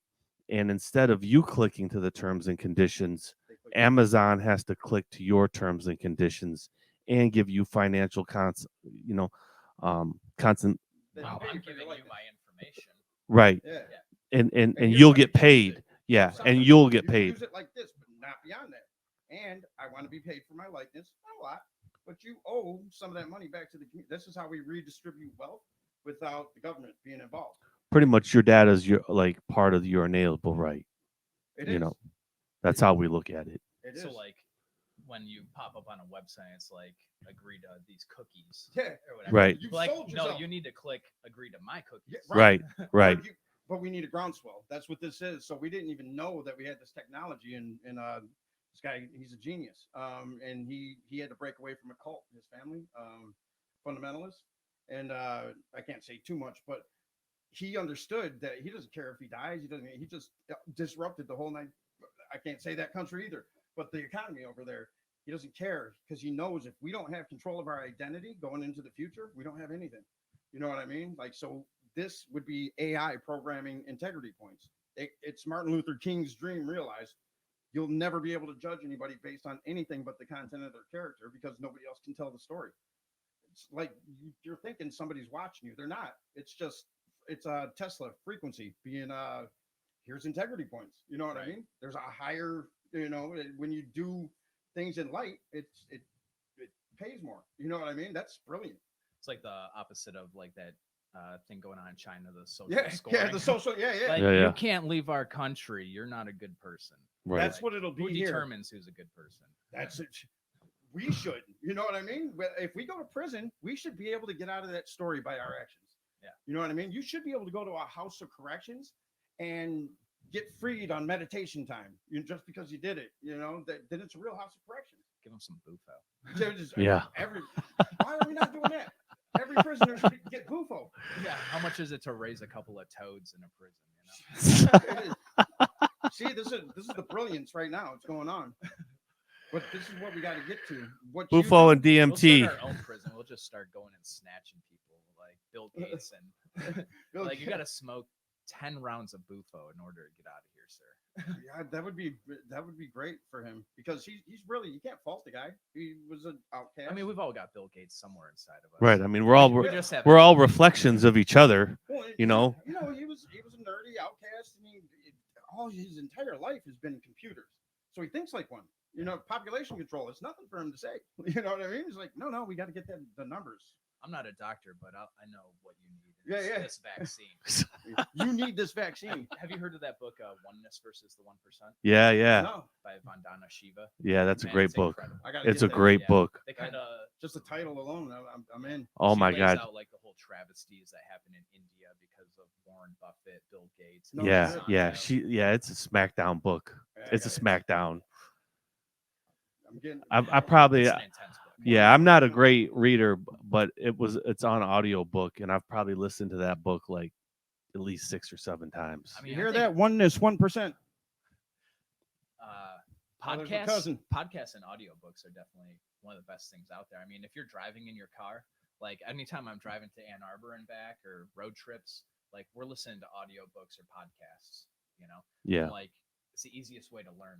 Like Right. if you're driving every single day, like 20 minutes or more, you can get a college education just by listening to Or the gym. audiobooks in like 2-3 years. Yeah. The gym, Even while you're working out. yeah. Yeah, because I mean, you shouldn't have to listen to heavy metal music in order to work out. You should be able to listen to Enya or. Yeah, you should.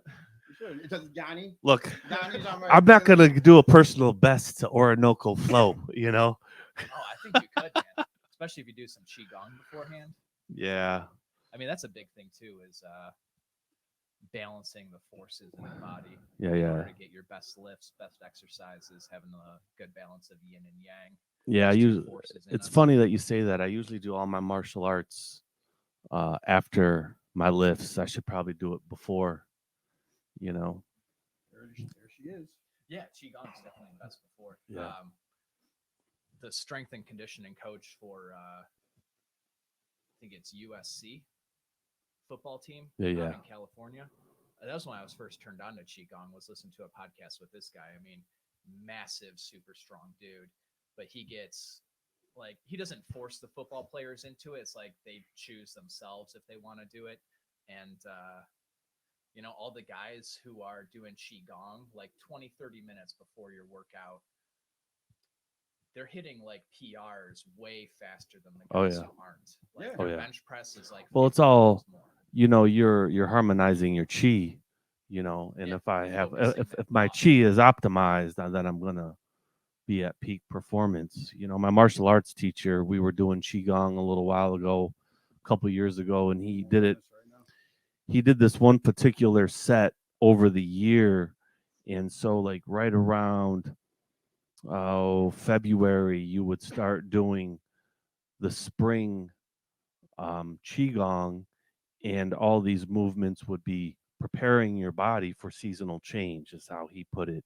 And so like there was a bunch of shit, because most people have allergies in the springtime and all that shit. Like there were movements where he was like, this is going to open up the back of your lungs. And I was like, the back of my lung. Like I really hadn't taken into consideration that the lung has a back. Right. Or a side. And he was like, this is going to open up the back of the lungs. And I was like, holy shit.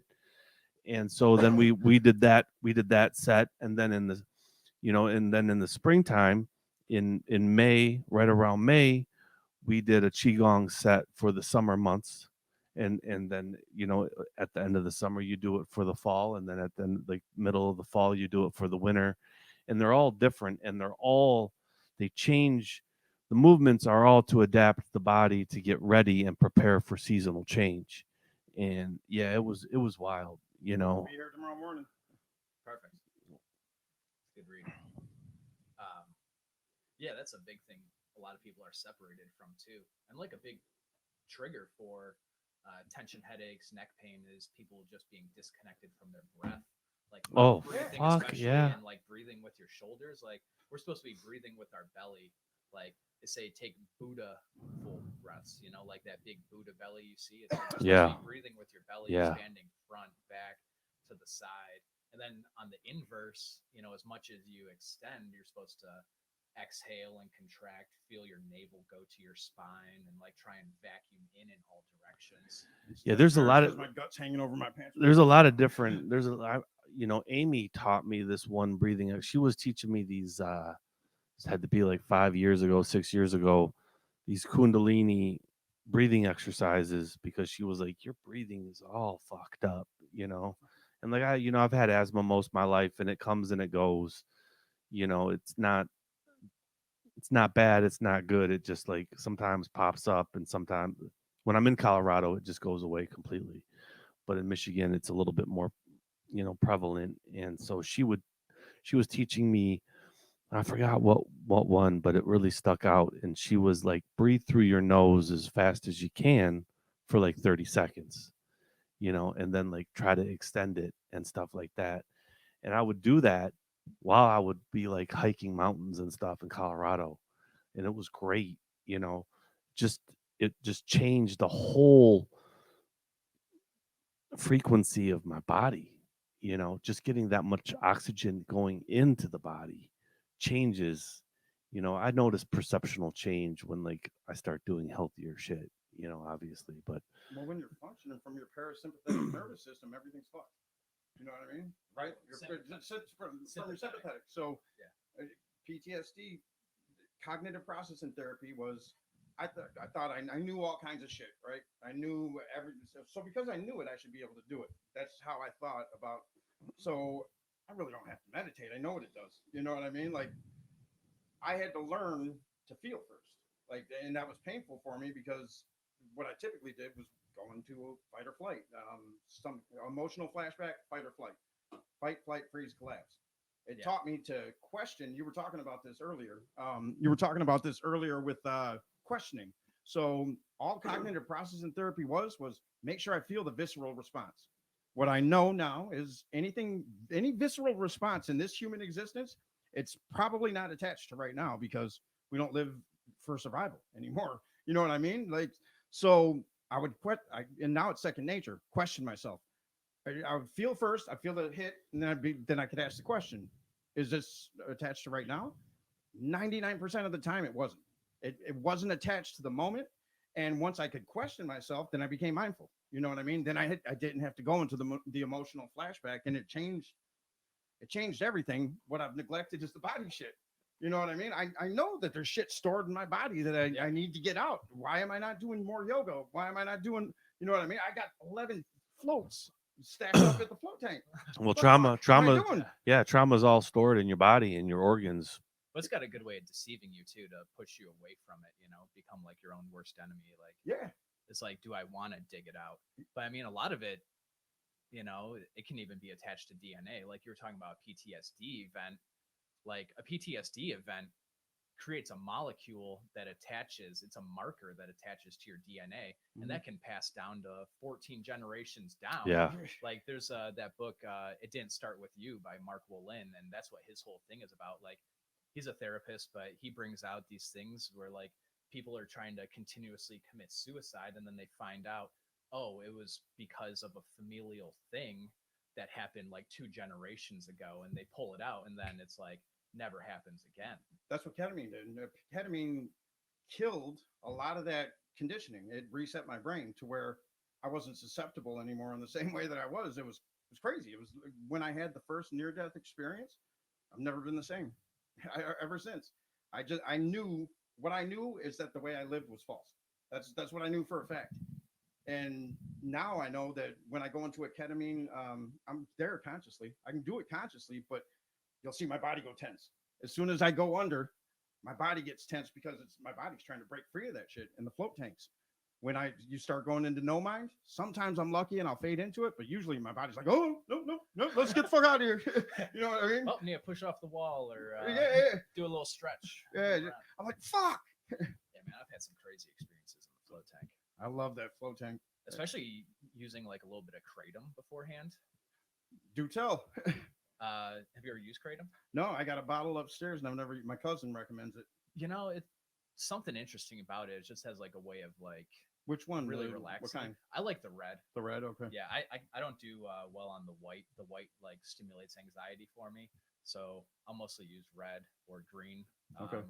There's a golden one too, like Wild Bills. They Ooh. have some good organic like golden Bali and stuff. But I don't know. I would just take like 1 or 2 capsules, you know, about a gram, and go in the tank. And I've had like some shape shifting experiences, like Nice. coming face to face with, you know, a deity that looked like Jesus or like whatever the paintings look like, you know, but just like being able to make eye contact and feeling like a peaceful nature, but then like the face warping into like this open scenery of me shape shifting into a hawk and like flying out over a tributary and like It's probably a memory. catching a fish and stuff. You know, it's pretty wild stuff. That's those.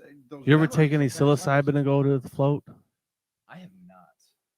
I haven't had any like big desire to use mushrooms in a long time.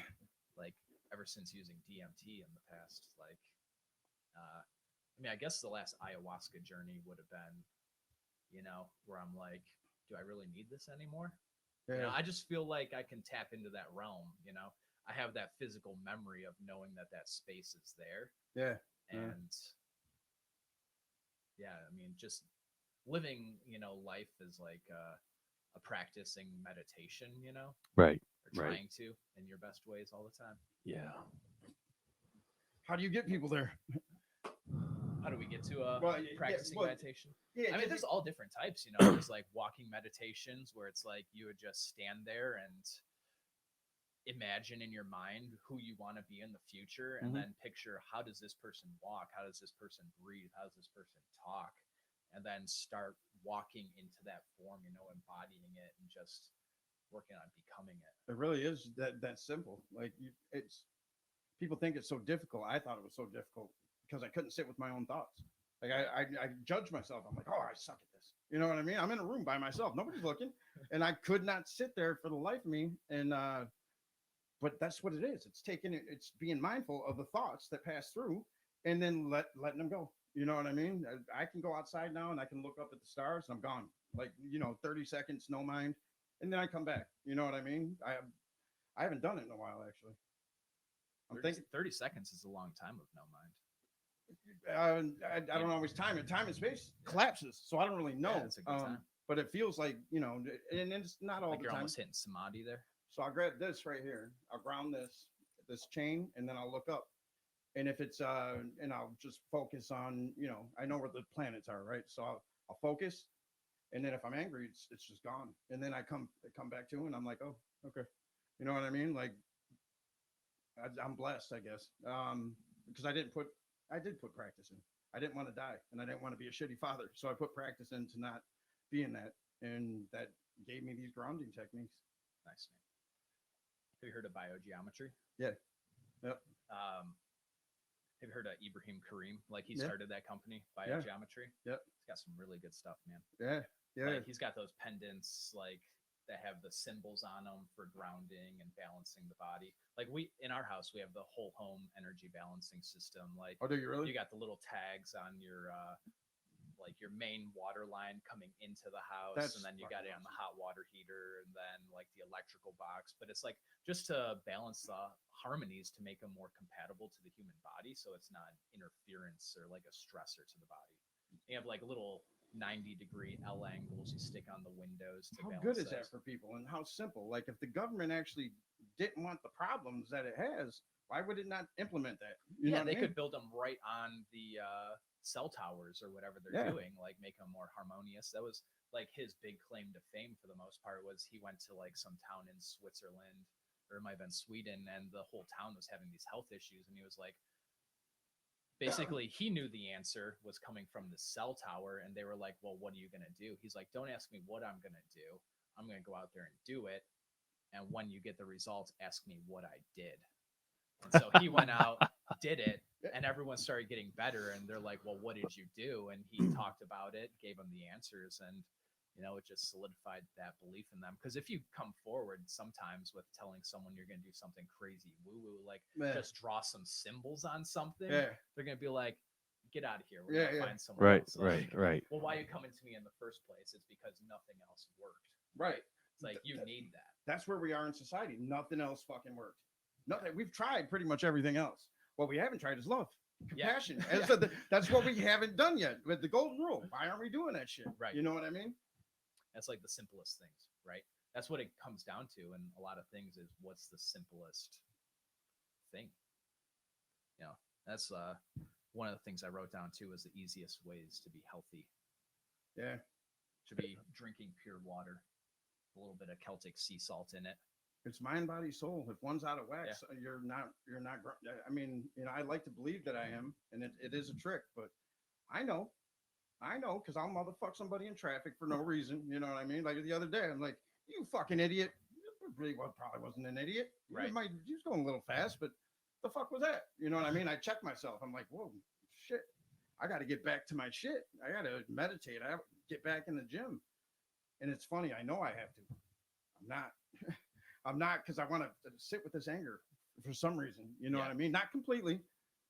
I have this thing where I like to trick. I like to see how far I can go before I collapse. You know what I mean? I don't know if you guys have it, but it's always been like I will push death, and then I'll push a little bit more because I'll say, well, I didn't die. You know what I mean? So I'll push Anger? No, I'll push anything. Like I just want to see where my threshold is for breakdown. You know what I mean? It's a dangerous game that I've always played, and it's not so dangerous now with cognitive processing therapy and where I am, but it's not comfortable. You know, I don't like that, like the anger shit and all that stuff, like that lower vibrational bullshit, man. I don't like fucking with it, you know, and I will do everything in my power to not go there. You know, I really try to like have my frequency and have my vibration at a pretty high level. And it's interesting because like I think a lot of it's got to do with the ego. It's all you know, and you can't break me. But like I still got to be grounded. You know, like my ego doesn't get grounded very well. You know, so I really try to operate in like a spiritual practice. You know, I don't know. It's funny, man. I got a new car. I sold the Tahoe and I got the Crown Vic. Crown Vic doesn't go as fast as the Tahoe. I mean, I had that black Tahoe all dialed in. I had 6.2 throttle body in there, did a little something to the computer. Like it was like 515 horsepower.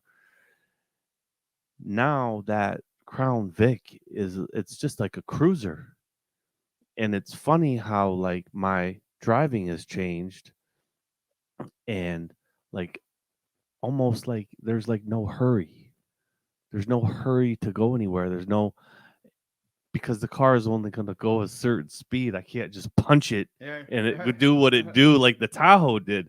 So it's like it's just it's interesting. There's like a consistency and even my mindset's different, you know. And when you can't be aggressive behind the wheel, it's like, man, I'm just going along. Well, going to him yesterday, that was muscle memory. Like I was like, oh shit, that's what it feels like to to be it took me back to I mean, I was in the gym 5-6 days a week before the pandemic.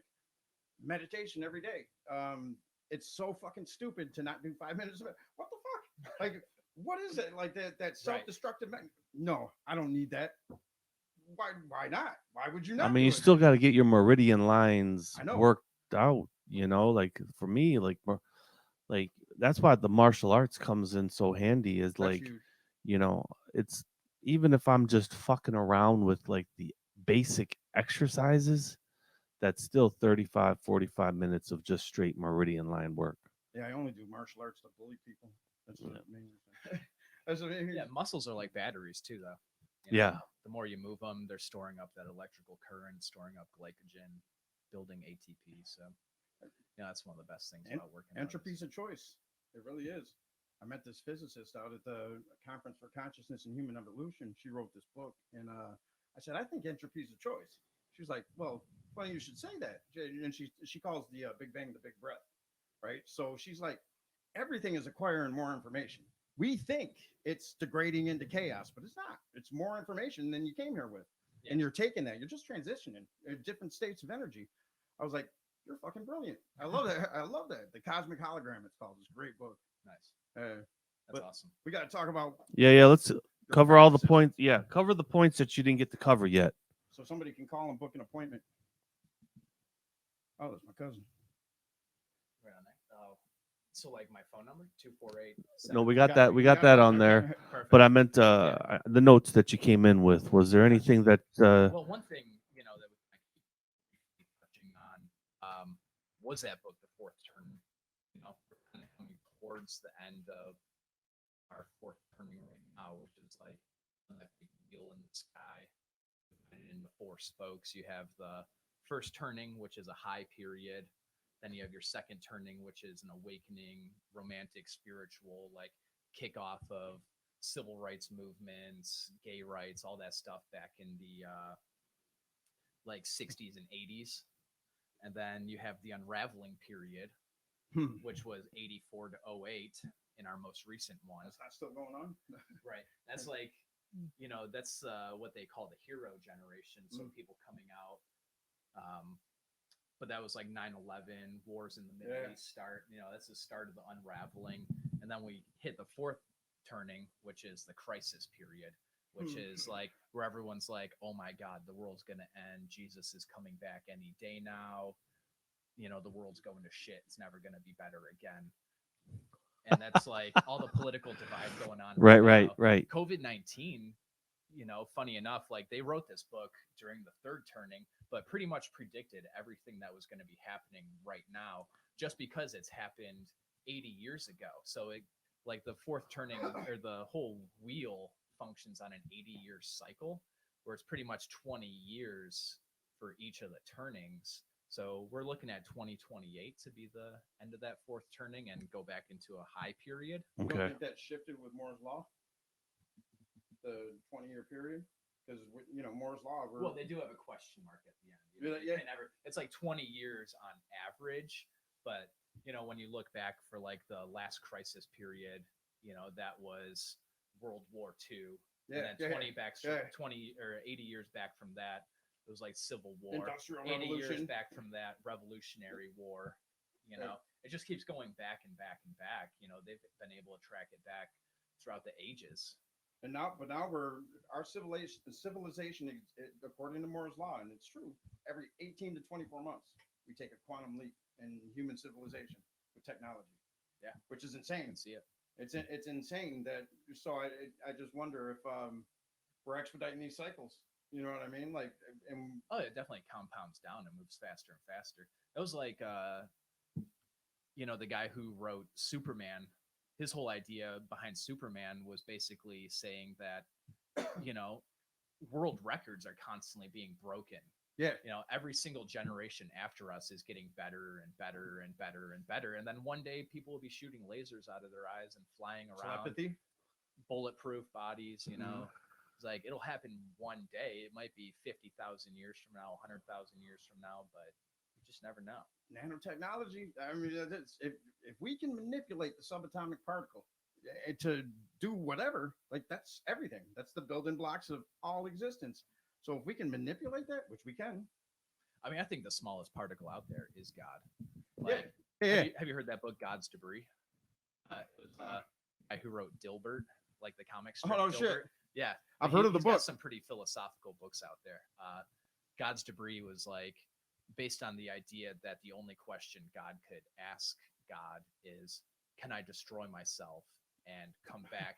And then God is the Big Bang. So explodes into all these infinitesimally small particles that literally make up everything, like smaller than quarks and quasars and the strings, all those energies out there. That's God. It's like God is everything. Yeah, so But it's like all coming back to itself by compounding down this information connections. like God's the wood, we're the table. We don't exist without whatever God is. You know what I mean? Like it has to be in us, Right. you know, and we're just a small part of it. We're a fraction. Yeah. Yeah, that's pretty. That's another book I got. Especially if you wrote. That's Gilbert. a really short one. That's only like 150 pages. What's the name of it? The God Debris. The God's Debris. Okay. Yeah. Then his second one is the Religion War. So it's like a follow up to like a major religion war between like Christians and Muslims, kind of like a revamp of the Knights Templar stuff. Nobody's Gotcha. even fighting over that for real. You know what I mean? Like, you know, it's control. You know what you fucking got. It's power structures. Yeah, We're for way sure. too intelligent now. Let me Way see. too intelligent. Yeah. So the other stuff was just like a list I had generated of like the easiest ways to be healthy. You know, if you're just starting out, Let it rip. drinking pure water, reverse osmosis with a sprinkle of Celtic sea salt. You know, Celtic sea salt helps to remineralize, rebalance the pH. I mean, tap water is probably the worst thing out there. One of the worst things out there for you, just because it's so full of all those Pharmaceuticals. chemicals, fluoride, chlorine, lead. You know, lead's probably a big topic right now, but fluoride's definitely a hidden one. So many people think it's good for you, but like that synthetic fluoride that's out there, it's like a antagonist against iodine. Right, you were saying that you're yesterday. attacking your thyroid, Yeah. generating. You know how many people have hypothyroidism these days, but it's actually a fluoride poisoning that's ripping the iodine from your thyroid, not allowing it to function. It's like they're the exact same symptoms. Kind of like with insulin resistance. You know what I mean? Right. Strip away the fiber. Now you get these insulin spikes. Got to eat more. Right. You know Right, what I mean? right.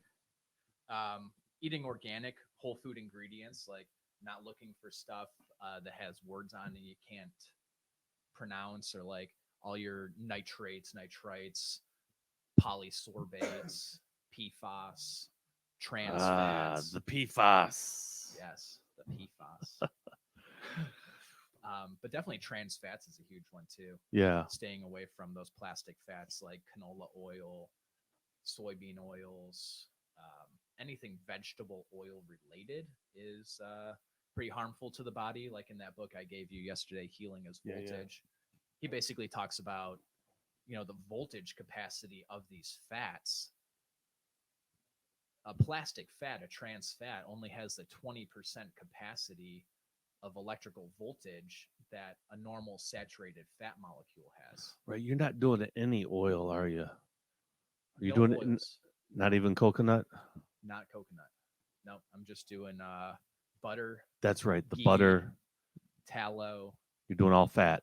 Yep, cooking it all. All with fat, fats. no oil. Exactly. Just because, you know, our brain is 80% saturated fats, cholesterol. Like everyone thinks cholesterol is such a bad thing. One of my favorite quotes I heard recently was, "There's no such thing as bad cholesterol. It's just bad information." Right. Isn't that everything? Yeah, I mean, Well, I mean, I guess there's bad heroin, and you know what I mean. There's some bad shit out there. there can Not be all some of bad it. stuff. Yeah. But basically, cholesterol is like our healing molecule. It's a delivery system to heal our skin, heal our cells, tissues. Like when we get a scab on the outside of our body, 50% of that scab is made of cholesterol in order to heal our skin. The same thing with like heart disease. Like, you know, people are talking about plaquing of the arteries. Like if it was really an issue coming in from cholesterol, you would see it distributed throughout the whole body, not just the And way more rampant. bifurcations.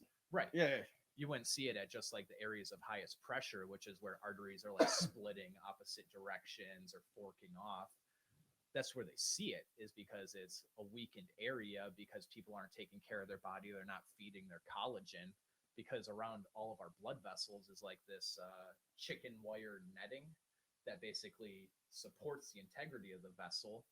When it weakens by not getting enough vitamins, minerals, a little bit of copper, and then having that voltage capacity, the collagen will weaken, allow the blood vessels to expand too far. That puts a tear into the inner lining of the blood vessel, the tunica intima, and basically a scab forms. well, what do we have on the inside of our body that's abrasive, that's going to take that scab away or, help to break it Right. down? You don't have anything. So over time, it's just going to keep building up. So the main goal to start off with young is alternating hot and cold. That's expanding and contracting your blood vessels. You're exercising them, getting good sources of vitamin C from like liver, eating organ meats like adrenals, spleen, pancreas, and then collagen is, or not collagen, but gelatin. So Yeah. boiling bones, having all of these. Are you making your own bone gelatin broths. right now? I made some the other day. It was pretty good. I gave some to Freya, Okay. the 6-month-old. She loved it. Emrys, she put it in her mouth and she's like, "What is that?" Right. But she wound up eating a little bit of it. But Bill I Cosby wound does up great eating gelatin. most of it. Bill Cosby. Are you supplementing at all right now? I'm not doing any supplements right now, and no coffee. And honestly, I feel great. Like, no problems with energy levels. And a lot of people who I've had as patients for a while, they're like, "You actually look like you have a lot more energy now than you did before." Like, they're just noticing changes without me saying anything. What do you like? Where does arginine come from? I'm a big arginine proponent, and I've been supplementing it. But is it mostly a red meat type thing? Arginine can come in like, it's got a lot of different sources. I mean, I know it's highest in like corn and grains as well. I mean, a lot of people talk about arginine being detriment to the body as well. Really? Some people can have like a broken arginine pathway and need to get like their nitric oxide boost from a different pathway, like beets. Right.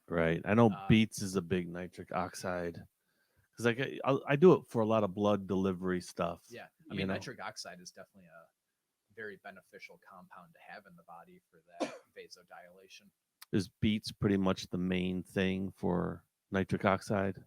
As a natural source, like that's what I would mostly look at. But then again, you have your organ meats as well. Right. All the organ meats are high in nitric oxide, aren't they? Definitely the liver, Yeah. kidneys, Yeah. anything that's being very intimately related with the blood system is going to have Gotcha. a good supply. Even doing like supplements, like Paul Saladino just came out with some supplements through his company where they're like turning blood into a supplement as well, like full spectrum organ complexes, like for men and women. I didn't get to Gotcha. bring that bull testicle today. No, it's all right. I didn't get to cook it. I mean, I guess we could have eaten it raw, but it's We were kind gonna of do Right, a whole right. testicle on there. Thaw that bitch out. I'll bring it next time. All right. Doing the opposite of what the mainstream does. They're always seem like they're trying to push us in the wrong direction. They are. Definitely a big one is getting adjusted, being proactive, getting massages for like lymph and flexibility. I mean, lymphatic is such a huge thing in the body that most people don't look at. It's like lymphatic system is your waste removal system. They're like, the garbage trucks driving around on a weekly basis, collecting all the trash, taking it to, Right. your intestines to be pushed out as waste, because that's what it is. And when you start backing it up, having too much toxicity in the body, you have to start adding water in, and then the body starts adding more fat because it's trying to sequester toxins and fat, keep it away from the organs. We're doing to our bodies what we did to the earth. It's a mirror. Yeah. I mean, definitely getting adjusted too, because that's going to keep that mobility in the spine. And I really see the spine as like being an antenna to source, to God, universal intelligence. And then our body translates it into innate intelligence, which, we have the power to heal anything in the body, I believe. I mean, besides like broken bones or amputations. What about Right. herpes? No, I'm asking for a friend. Right. Yes, it can be cured. That's good for this person to know. No. Especially with the Rife machine. Can it really? There is protocols for herpes with the No Rife shit. machine. Yes. Avoiding the white devils, sugar, pasteurized dairy, bread, artificial sweeteners. Bankers. No. Yes, J.P. Morgan Chase. JP Morgan talking Chase, to the you. Rockefellers. Anyone connected to the Federal Reserve and the Rothschilds. And, Right. anyone connected to the oil barons of back in the day. Eating lots of meat, but especially saturated fats. A lot of people in the carnivore world recommend 80% of your calories come from fats just because they're so nutrient dense and provide us with the most energy. Like, you can't just go around eating chicken all the time. They Right. call it rabbit starvation. Like, if you're eating rabbits all the time, you're definitely not getting enough fat in your food to satiate your body and give it the energy it needs. So you actually wind up starving. No shit. Definitely got to get some good fats in there. Big one for the ladies is using natural beauty products. If you need to use beauty products, like, shoot, making your own. Like, I've seen videos on YouTube of how back in ancient China they were designing like their own makeups to blend in with their skin, making their own lipstick. They say that on average, well, first of all, the beauty industry is completely unregulated. Huh. There is no rules to tell them what they can and cannot put into these products. And then you got to think, like, women are layering products. Right. You're making chemical reactions right on your face. Yeah. Like, they say the same thing about sunscreen. It's like, you can wear this, but when it interacts with chlorine, if you're going in a chlorinated swimming pool, it's creating chemical reactions on your skin. Yeah. It's altering these chemicals into very harmful chemicals from the I already couldn't do that harmful fucking chemicals. bedtime routine. What the fuck? Every night you got to go in there and go through the. You got to. It's like fucking kerosene or whatever on your, Yeah, to get this shit off your face. I know. Then you're applying other chemicals to Yeah. clean the other chemicals off. And they say you can add upwards of 5 pounds of toxins to the Holy body fuck. each year you're using beauty products alone. My daughter. Like, no regulation. My daughter. I mean, there's companies out there like Bare Minerals. They make really good stuff that's all natural. Sunshine, getting in the sun. Granted, I am, type 1A skin, so ginger, pasty white. If I get more than 10 minutes of sun, I'm burnt like a lobster. So I typically wear like a long sleeve shirt, and I'll intermittently like have my shirt on, have my shirt off, have Right. my shirt on. I'm like giving it the time it needs to rest, so I'm not super saturating, burning my skin. But there also is the factor of like, having more parts of your body exposed to the sun. That's going what I to say. be achieving that. Yeah, Yeah. the whole sunning your butthole Yeah, type that thing was- going on these days. I mean, I just said They do make shorts now that you can tan through them. They allow the sunlight to get through. Oh, I've always wanted a tan butthole. I know a lot of people are bleaching them these days. I know. Out in LA, that was a thing. Getting barefoot is a big one, especially barefoot shoes. We have like 20,000 receptor sites in the bottom of our feet. You have your whole acupressure system connecting all parts of the body down into the foot. So the more barefoot you are, the better you're going to be off, because your body's communicating better with your brain. It's sensing what's happening on the ground, and then actually getting barefoot, being barefoot on the grass, on the dirt. Doing the grounding. Yeah, It's exactly. true. My feet are so sensitive now to touch anything. Like, I remember Yeah. playing baseball in the grass when I was a kid. Now it's like, that's Yeah, weird. Nike, Go walk on Nike some kicked rocks. off Yeah, that revolution. It's like Well- Nike, and all those dress shoes, like super tight, squeezing the toes together, Yeah. like people deforming their foot. Water And, like, shoes. Kids' What? shoes these days is like the modern day foot binding. It's like, Mm. I mean, kids have, like, developing babies have 30 bones in their feet compared to what we have now, And they they do you smash have, those fuckers together, don't like they? 12. Yeah, so you're completely shifting around while it's so soft and pliable.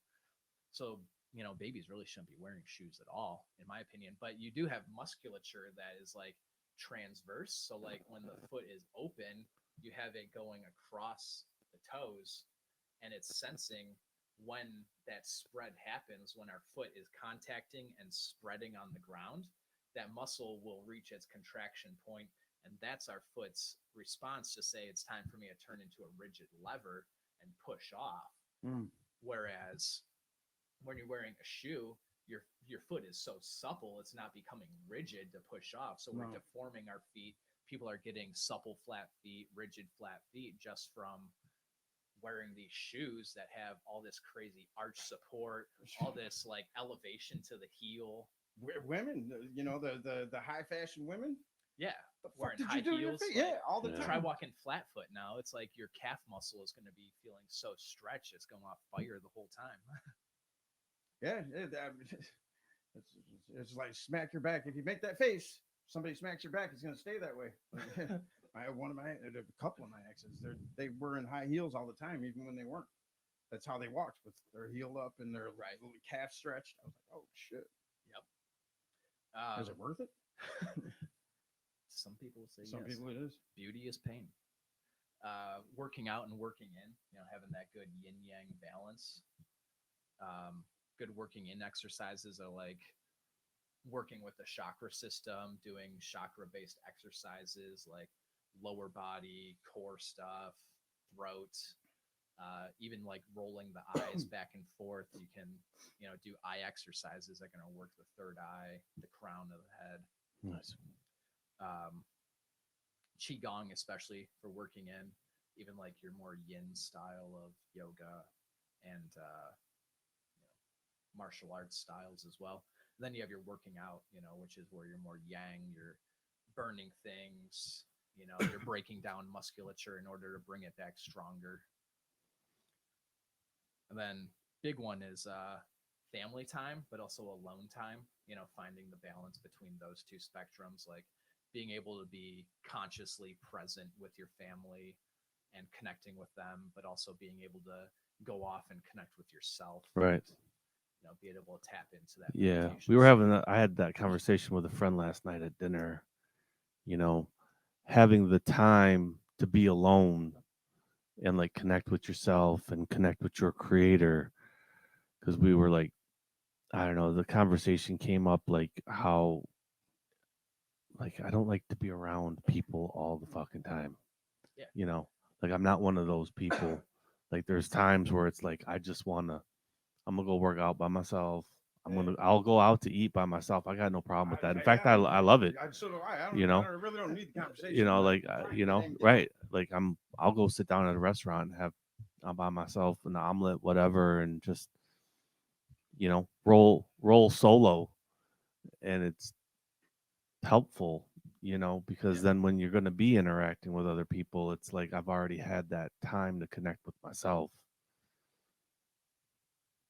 Which is nice. I definitely like it in a challenging aspect as well.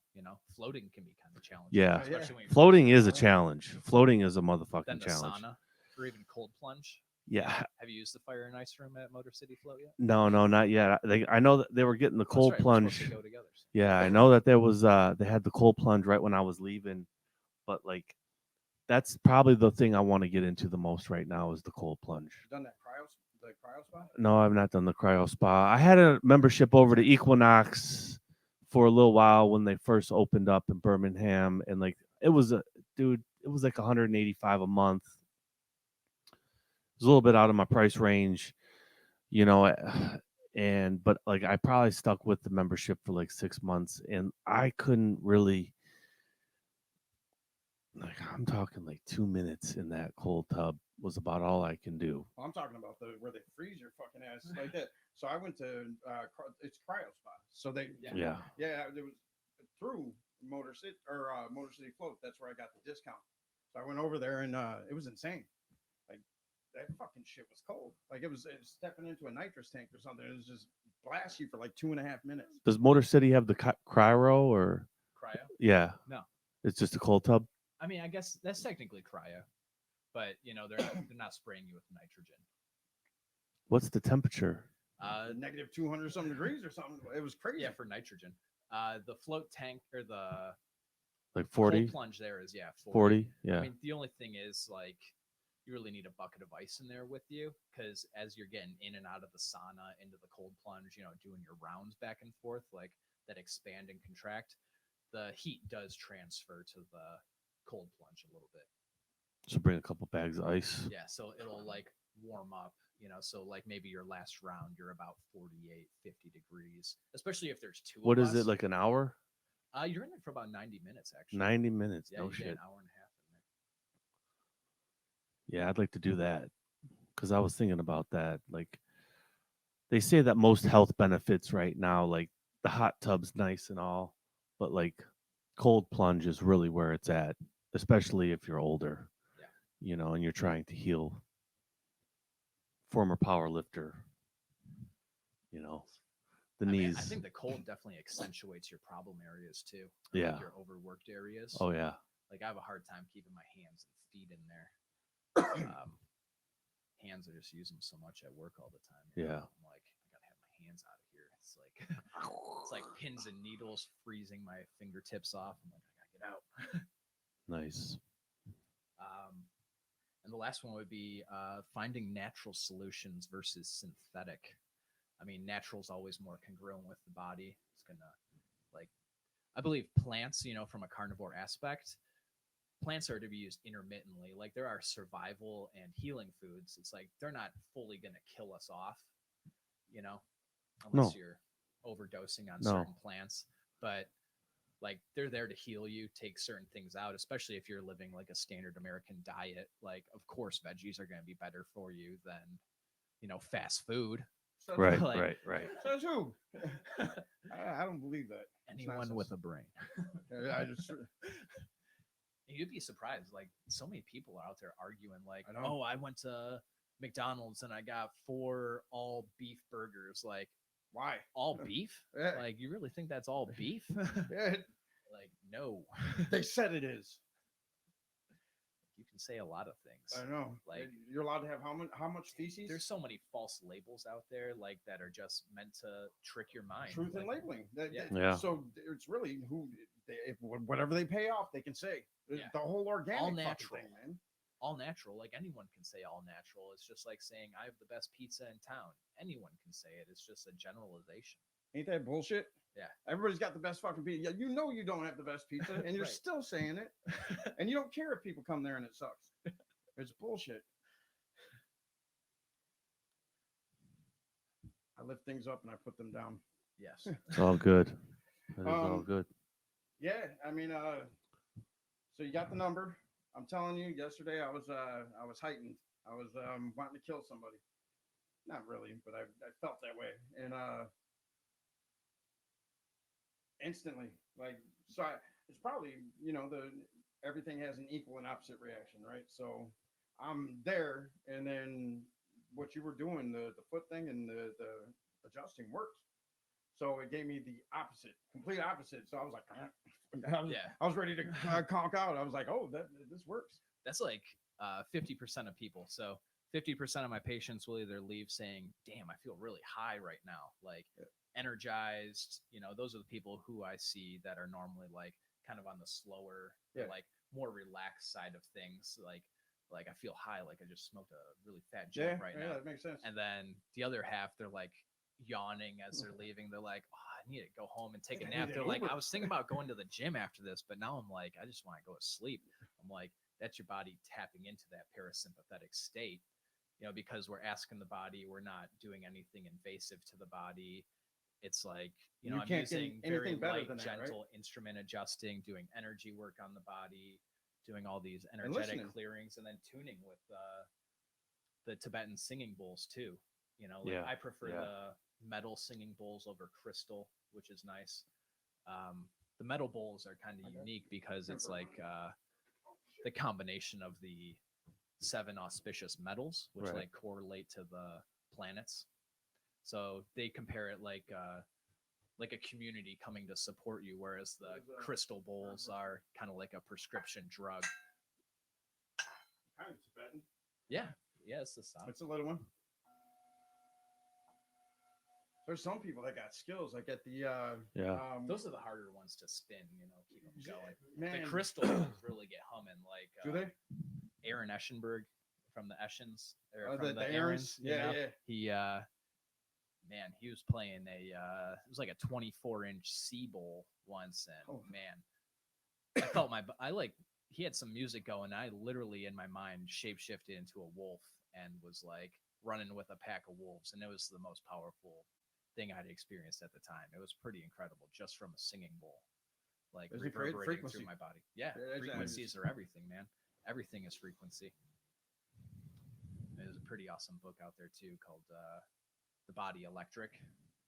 This guy it's definitely a super scientific book. I like those. Pretty dry, but he was talking about the oxalotls, Okay. those underwater like reptiles.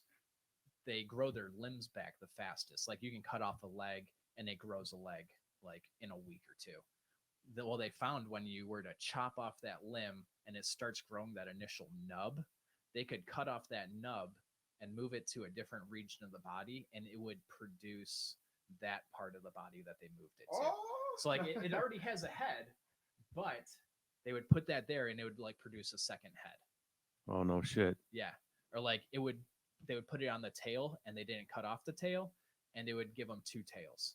So like each region of the body has a specific energetic signature that's determining what is growing there, what's forming there. It's like Tibetan monks had outlined this centuries ago. Yeah. Like they say as soon as the sperm meets the egg, that whole acupuncture system is outlined in the No ether. shit. Yeah. It's like the blueprint that we're growing into. makes sense. Yeah. How could it not? You know what I mean? Like everything's Like, so we gotta have a blueprint. it's so organized. Like if you think about it, we're just a fraction off from being crushed from Right. gravitational. But like No, but is- everything was by chance, right? yeah. I mean, it's. I believe in consciousness first. Everything is consciousness. You know what I mean? So Right. it continues to grow and evolve until it doesn't. Yep. But we'll never know when that is, or if it's ever. I mean, it seems infinite. In this universe, even, Yeah, Right. I mean, it's like multiverses out there. I mean, I like that people are talking about observable universe. At least they're saying that now. You Right. know, I remember when Pluto was a planet. You know what I mean? Like absolutes. Galileo was jailed for saying, "No, I think we all go around the sun." What? Get the fucking jail. You know what I mean? Like you crazy fucking person. Right. It's, maybe the Earth is flat. I'm kidding. I'm not. I'm kidding. Maybe it is. Who knows? Maybe this is Truman Show. I haven't been to outer space, have you? No, I know. Not physically. No, I got a T-shirt. Yeah, I mean, none of us really have. You know, I there's can't very say few for sure. that have been to space, but we do have satellites. We do have stations. You know, we get to observe through other humans. But if we believe, that's a big distrust thing. If you believe everything is against you, that's an inner work. You know what I mean? I try to tell people that's inner work. Yeah, that might be true, that conspiracy, but really this existence where you're defending yourself against attacks that probably will never affect you, or maybe they will. I don't know, but that's a deep distrust, and that's a you can fix that without having to solve this conspiracy, But big pharma definitely wants us going back to big pharma. Yeah. That's a 100%. They're not in the healthcare business. in this fucking They're in country. sick care. It's disgusting. Yeah. The only reason I would ever go to a hospital is for trauma. If I broke my arm or like severed a finger or Mhm. something like that. They're so shitty Third now. degree burns on 50% of my body. Right. There. They are Right. so shitty now. They don't care for Yeah. anything. It's Well, I mean, what are they ranked? Like, I mean, we spend the most in the world on healthcare, and we're ranked what, like 40? and we'll talk shit about Canada. Oh, Yeah. it's so Right. gotta love That's it. crazy, man. Gotta love it. Let's get back to nature. Yeah. Well, we have That's to. the easiest thing is getting back to nature. The movement. That's it. I mean, this movement is all about community.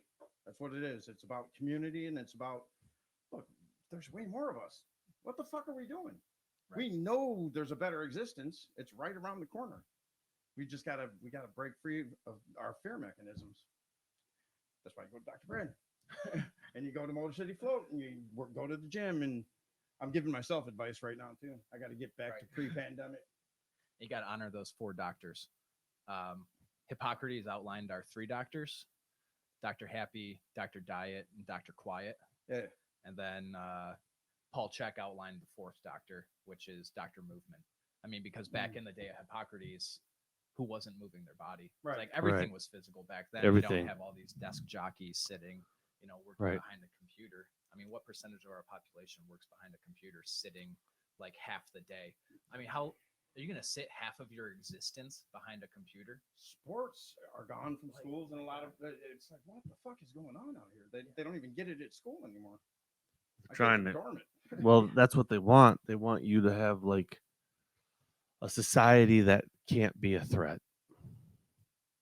If you keep them unactive and watching the screen and, you know, fuck with their hormone levels, you can have an obedient society, and then you can just sell them whatever the fuck they're pushing. Keep them in fear. Not even fear, just keep them asleep. You know, you don't want a society that can come back and fuck you up, pretty much. So then they just kind of keep you See, on. that's bitch shit. If I were king back in the day, I want a challenge. Like I don't want to, you know what I mean? Like that's what I want in life. I want somebody to challenge me. I can't see existing in a way that would quash someone's ability to challenge you. It's how fucking broken do you? Well, you want to take the competition out because I don't. I mean, the that's king what is makes you better. the king's the cronies want to get paid. I need to keep you on the fucking hamster wheel. I need these motherfuckers working, making fucked up products and consuming as much bullshit as possible. Last fucking thing they want is someone free thinking. Yeah, they're That's fucked the up. last fucking thing any fucking government wants is some free thinking motherfucker talking about this shit. That's why I believe we can be. You know, when we got the internet in human history, we've never had the ability to connect at this rate. I mean, we got shot. You know what I mean? They used to be able to burn books. Yeah, can't do it now. You know what I mean? You can't. You see it all the disruption no, over but the I've Arab seen Spring. books get light in certain areas. I've seen books Oh, for sure. they may not Like be kids talking burned, about but our I've schools. seen books disappear. The curriculum's. I've not- seen books disappear. I don't even know what they're fucking. Why are we learning about Christopher Columbus? What the fuck is that stuff? Like, what is that? What, they don't He teach found anything. America. The fucking guy didn't even come here. Like he fucking wanted. He was really fleeing because he committed crimes. He said, "Oh, I'll take that job." You know what I mean? I'll fucking die anyway, and he winds up in what was it, Bahamas? Is where he landed, Yeah. or was it Haiti? But it was an island. It was an island. Then he raped and pillaged, and you know how he got. You know how Christopher Columbus got the credit? The Italians got involved down in New Orleans, and they got a monument to Christopher Columbus. It was some kind of slavery deal. Wasn't it Americo Vespucci who really he was founded? yeah. yeah. That's why it's American. Well, they say going back to the Vikings, who Leif Erikson. Leif Erikson, yeah, that was the one who really came here. But fucking, there were people living here. You know what I mean? Like, Right. I'm just gonna go to somebody's house and say, "I discovered your house, motherfucker." You know what I mean? Like, Indigenous Americans living here. Yeah. Right. Like, They're like, "Wait, you see our monuments? What the like, fuck?" no, this is our spot. Like, we've been living here for centuries. It's kind of bullshit. Oh, you got a gun. Oh shit. You know what I Right. mean? Oh, you got smallpox. Yeah. Yeah. Yeah. Yeah. Oh, you're stupid. You're Exactly. very, very You stupid. got disease, but you brought pigs over. Thanks. Oh my god. Gotta love it. Yep. Got the number. Go get adjusted. Get your feet did. You know what I mean? That was amazing. I got this foot bath in there. It's not the same. It's not the same. It's not splitting ions. It's not doing that. But built out acids and chemtrails out of your body. Fucking A. I mean, to see it yellow. There's nothing on my body that's yellow. There's nothing on my skin on the surface. I mean, I mean, Yeah. that morning urine a little bit. well, I don't know, that's true. I don't know. Like I was pretty impressed. Like my spiritual clarity was a lot different. My vision was different. My hearing was different. We need to get a bath and do a whole body instead of a foot detox. You know, we need to amplify it into like a full body. Couldn't you do that in the float tanks? Throw some of that in. With It's the, too much Epsom? salt. No. Too much salt. Are you doing it at home? No, I need to though. But they say with the Rife one, they say to not use a metal tub. So I'm like, I can't use my tub at home. But it's definitely a thought I have. You get one of those plastic swimming pools. You got the hot tub out back. We'll have a party. We all just fill up with our swamp juice. We all die. Siphon it down into the drain system. Now we know why it's the Dead Sea. We'll have a Our swamp swamp juice. Well, Amy's got a massage coming up, guys. All right. All right. Thank you very much for We'll get coming on the massaged show. by Amy too. You know? Yeah. She's a game changer. Yeah, she is. She is. You gotta check it if you haven't. Every all the information is on drbradandamy.com. And yeah, man, thanks for coming on. Really appreciate it. Yeah, we'll get you back Forward to sometime round two. soon. Yes. All right, we're out, motherfuckers. We love you guys. You see the movement. Join it. This does nothing but shows your economic impact. It's their numbers. It's what your daily spend is, and it's not median income because that's irrelevant. We're a debt. Right. We're a debt. So we've just taken their numbers and said, oh, well, this is what we own of your economy. So if we don't put that back into the economy, you don't have a job. Are we opting out of taxes as well? You Yes. have to, because you would bankrupt the entire corporate system that supports them. You would bankrupt it within about 3 months. So you won't even get to the point where you're not paying federal taxes because they wouldn't even know. You know what I mean? And only 2 billion it's about 4 billion of that 104 billion. That's federal taxes. The rest is the corporations that support them. If we don't buy there, they don't exist. Right. So anyway, sign up. Does nothing, just shows that you know what your worth is, and we'll let you know when we get to the end game. Peace out. See you guys.